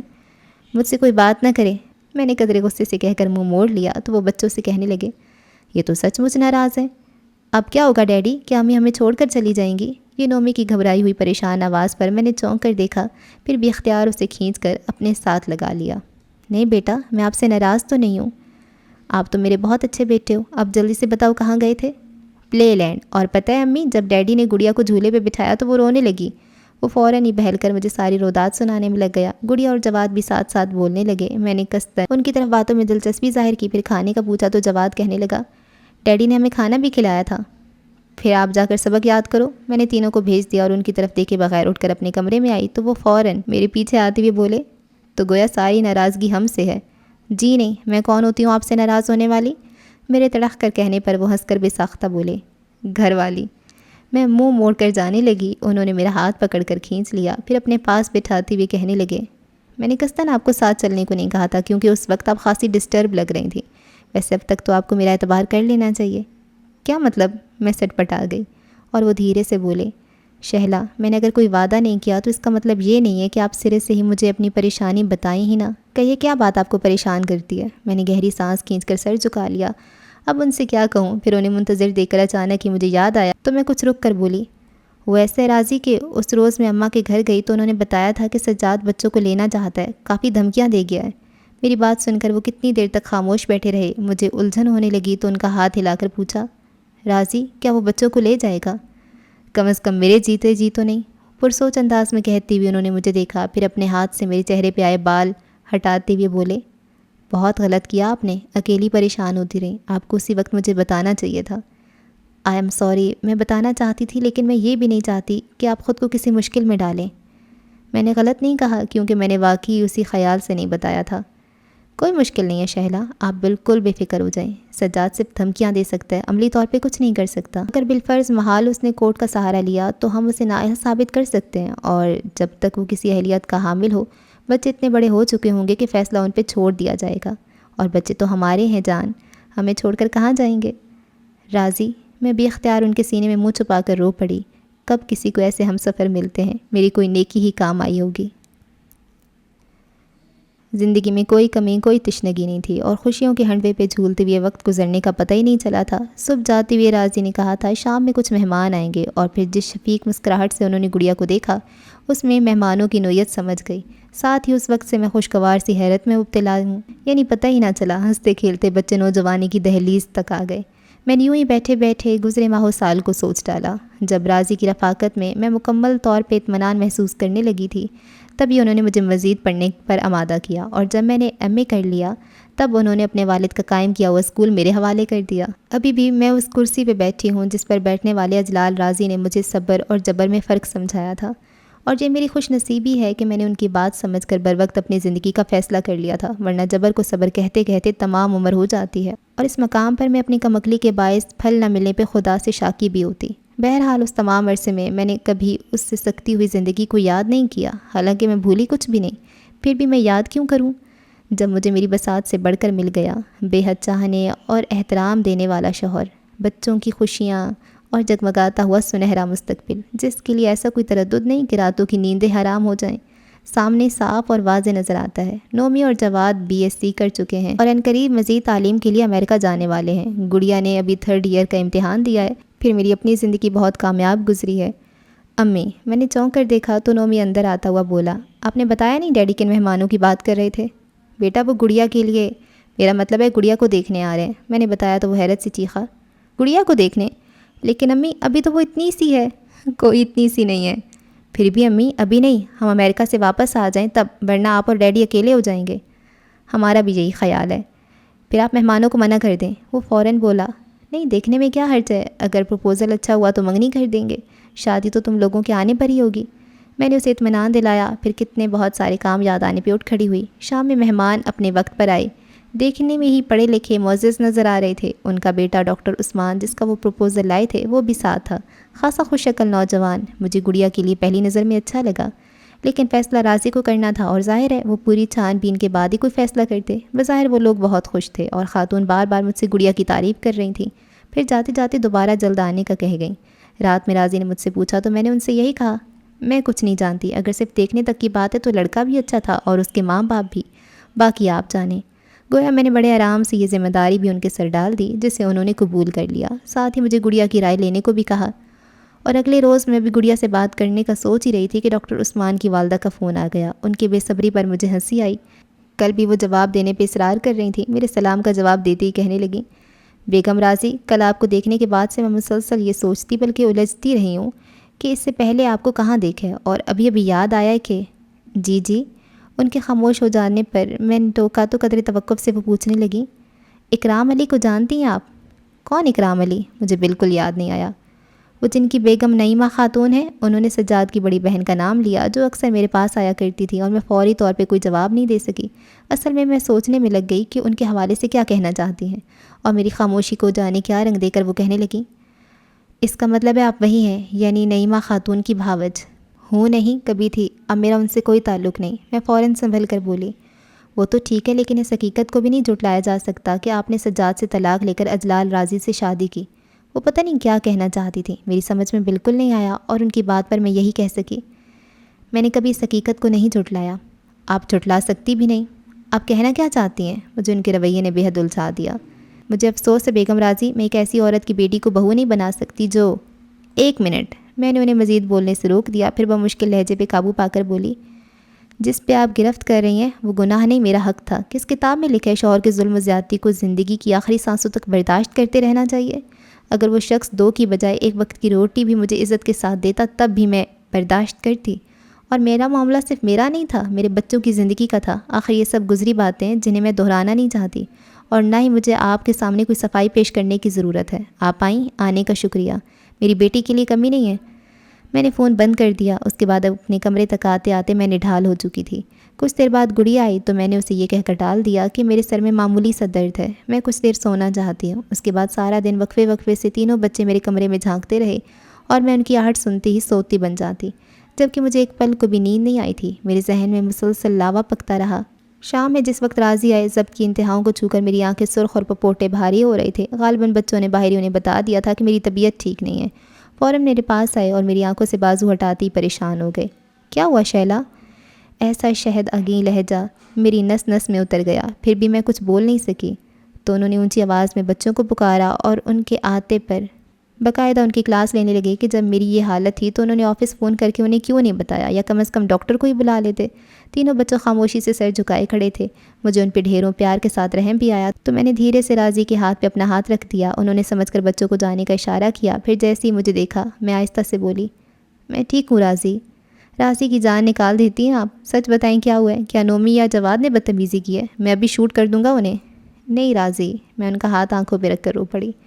ایسا خیال کیوں آیا آپ کو؟ میرے بچوں نے کبھی مجھ سے بدتمیزی نہیں کی۔ فار گاڈ سیک شہلا، مجھ سے کچھ نہ چھپائیں۔ میں جان گیا ہوں کہ آپ کو سارے دن کسی بات نے پریشان رکھا ہے، اور اب اگر آپ نے فوراً اپنی پریشانی نہیں کہی تو میں آپ سے نہیں کہوں گی تو کس سے کہوں گی؟ ان کے غصے کے سامنے بند باندھنے کے لیے میں فوراً بول پڑی تو وہ ایک دم خاموش ہو گئے۔ میں تکیہ سیدھا کر کے ذرا سی اونچی ہو کر بیٹھی اور چادر سے آنسو صاف کرنے کے ساتھ انہیں ساری بات کہہ سنائی۔ وہ چپ چاپ سنتے رہے۔ جیسے ہی میں خاموش ہوئی، بے حد تلخ لہجے میں بولے، ہمارا معاشرہ کبھی نہیں سدھر سکتا۔ بہت خوش ہوتے ہیں لوگ جب ایک عورت ساری زندگی حالات کی چکی میں پستی رہتی ہے۔ بات تو جب ہے کہ جب اسے دینے کا وقت آئے تو خوشی سے دیں، لیکن اس وقت یہ کہہ کر منہ موڑ لیتے ہیں کہ اس کے پاس ہے ہی کیا سوائے دکھوں، آنسوں، آہوں کے، اور سینکڑوں نہیں ہزاروں میں سے کوئی ایک عورت اپنے حق کے لیے آواز اٹھا لیتی ہے تو وہ اس کا ناقابل معافی جرم ہو جاتا ہے۔ ہاں، پھر مجھے مسلسل آنسو پونچھتے دیکھ کر بولے، خبردار شیلا، میں آپ کو رونے کی اجازت نہیں دوں گا۔ آپ کے حق کو میں نے تسلیم کیا، میں آپ کو بہتر زندگی کی طرف لایا اور آگے بھی میری ذمہ داری ہے۔ میں آنسو پونچھنا بھول کر انہیں دیکھے گئی اور وہ اچانک میری آنکھوں میں آنکھیں ڈال کر بولے، سچ بتائیں شہلا، سارا دن میں کتنی بار آپ کو یہ خیال آیا کہ کاش آپ جبر سہ لیتی تو آج گڑیا کے ساتھ ایسا نہ ہوتا؟ نہیں راضی، خدا گواہ میں نے ایک بار بھی ایسا نہیں سوچا۔ آنسوؤں میں بھیگا میرا لہجہ انہیں آزردہ کر گیا۔ کتنی دیر خاموش رہنے کے بعد گہری سانس کھینچ کر بولے، شکریہ شہلا، آپ نے مجھے مایوس نہیں کیا، اور آپ بھی مایوس نہ ہو۔ میں جانتا ہوں ابھی اور کتنے لوگ آئیں گے اور اتنی ہی بار یہ کہانی دہرائی جائے گی، لیکن نہیں، اب میں کسی اور کو یہاں آنے کی اجازت نہیں دوں گا۔ لیکن راضی، گڑیا، میرا مطلب ہے، میں پریشان ہو گئی۔ گڑیا میری بیٹی ہے اور اس کے لیے میں نے سوچ لیا ہے۔ وہ جیسے اچانک سوچ کر مسکرائے، پھر میرا ہاتھ دبا کر بولے، فوراً اٹھ جائیں، میں ابھی ارسلان کو فون کر کے معلوم کرتا ہوں وہ آنا چاہتا ہے یا ہمیں اس کی دلہن لے کر وہاں جانا ہوگا۔ راضی، میرے اشک پھر سے روانی سے بہہ نکلے اس شخص کی عظمتوں کے اعتراف میں جو میرا رہنما، میرا رہبر اور میری منزل بھی تھا۔ اچھا جی، تو اس ناول کو یہاں پہ اینڈ کرتے ہیں، اور جتنا یہ دکھی ناول تھا، جتنا اس نے ٹراما دیا ہے، آخر میں اتنا ہی اچھا ہو گیا۔ یار یہ کتنا اچھا تھا پرنسپل۔ اتنے اچھے لوگ ہوتے نہیں ہیں، اتنے عظیم لوگ نہیں ہوتے، لیکن یہ ہے بہت بہت اچھا ناول تھا، بہت مزہ آیا مجھے اس میں۔ سارے سبق رائٹر نے خود ہی بتا دیے ہیں تو مجھے کچھ دہرانے کی ضرورت ہی نہیں ہے۔ واقعی ایسا ہوتا ہے، ہر دوسرے گھر میں ایسا ہوتا ہے کہ ایک آدھا ہسبینڈ ایسے جبر ظلم کیے جا رہا ہے اور وہ سہتی جا رہی ہے صرف اس وجہ سے کہ کہیں مجھے ڈائیورس نہ دے دے۔ ڈائیورس دے دے گا تو میرے بچے کہاں جائیں گے؟ بھئی تمہارے بچے اگر یہاں پر ہیں بھی تو وہ خوش نہیں ہیں، وہ ان کی مینٹل ہیلتھ کا بیڑا غرق ہو رہا ہے، اور سونے پہ سہاگا اگر غربت ہے پھر تو بھئی بھول ہی جائیں کہ یہ بڑے ہو کر کبھی آپ کا سہارا بنیں گے۔ ایسے بچے کیسے تیسے کر کے بڑے ہوتے ہیں، نشوں پہ لگ جاتے ہیں اور خواری ہوتے ہیں، کیونکہ انہوں نے کچھ اچھا دیکھا ہی نہیں ہوا نا۔ تو ایسی عورتیں اگر سائیڈ پہ ہو جائیں تو بہت ہی اچھی بات ہے، لیکن طلاق لینا بہت بہت بڑا سٹیپ ہے، علیحدہ ہو جانا بہت بڑا سٹیپ ہے۔ اگر ہم مڈل کلاس کی بات کریں، لوور مڈل کلاس کی بات کریں نا، تو یہ عورتوں کے لیے بہت مشکل ہے، اور ان کے اپنے گھر کے میکے کے بھی حالات اتنے اچھے نہیں ہوتے کہ وہ ان کے سہارے جائیں۔ اور وہی بات ہے کہ مائیں تو پھر یہ کہتی ہیں صبر کر لو، تمہارے بچہ ہے، اس کا کیا ہوگا، اس کے بارے میں سوچو۔ بس یہی بات ہے کہ غربت ہوتی ہے تو پھر وہ اپنی اور اولاد کے بارے میں سوچنے لگ جاتی ہیں کہ ابھی تو ان کا جہیز بنانا ہے، یہ کرنا ہے، وہ کرنا ہے۔ ایسے مرد ہوتے ہیں افسوس کے ساتھ، لیکن ایسے مرد واقعی ہوتے ہیں۔ بہت زیادہ مجھے ریئلٹی کے قریب لگا یہ جو اچھا انسان تھا، یہ تو خیر ریئلٹی کے دور لگا۔ ایسے دوبارہ شادی اور اتنے اچھے انسان کے ساتھ مشکل ہے، لیکن اگر ہو جائے تو کر لینی چاہیے۔ آپ بتائیں آپ کو کیسا لگا یہ ناول؟ نگہت عبداللہ کے جو ناولز ہوتے ہیں نا وہ کافی اس ٹائپ کے ہوتے ہیں، مڈل کلاس کو وہ کر رہے ہوتے ہیں ٹارگیٹ، ان کی وہ کہانیاں بتا رہے ہوتے ہیں۔ تو میں نے تو بہت زیادہ نگہت عبداللہ کے ناولز پڑھے ہیں، پوری پلے لسٹ ہے، کافی سارے ناول ہیں۔ آپ کوئی بھی ناول اٹھا کے سن لیں، آپ کو وہ ناول اچھا ہی لگے گا، مجھے امید ہے۔ اگر آپ کو یہ ناول بھی اچھا لگا ہے اور آپ نے ابھی تک چینل کو سبسکرائب نہیں کیا ہوا تو کائنڈلی ہمارے چینل کو کر دیں سبسکرائب۔ ہم ملیں گے نیکسٹ ویڈیو میں، تب تک کے لیے اللہ حافظ۔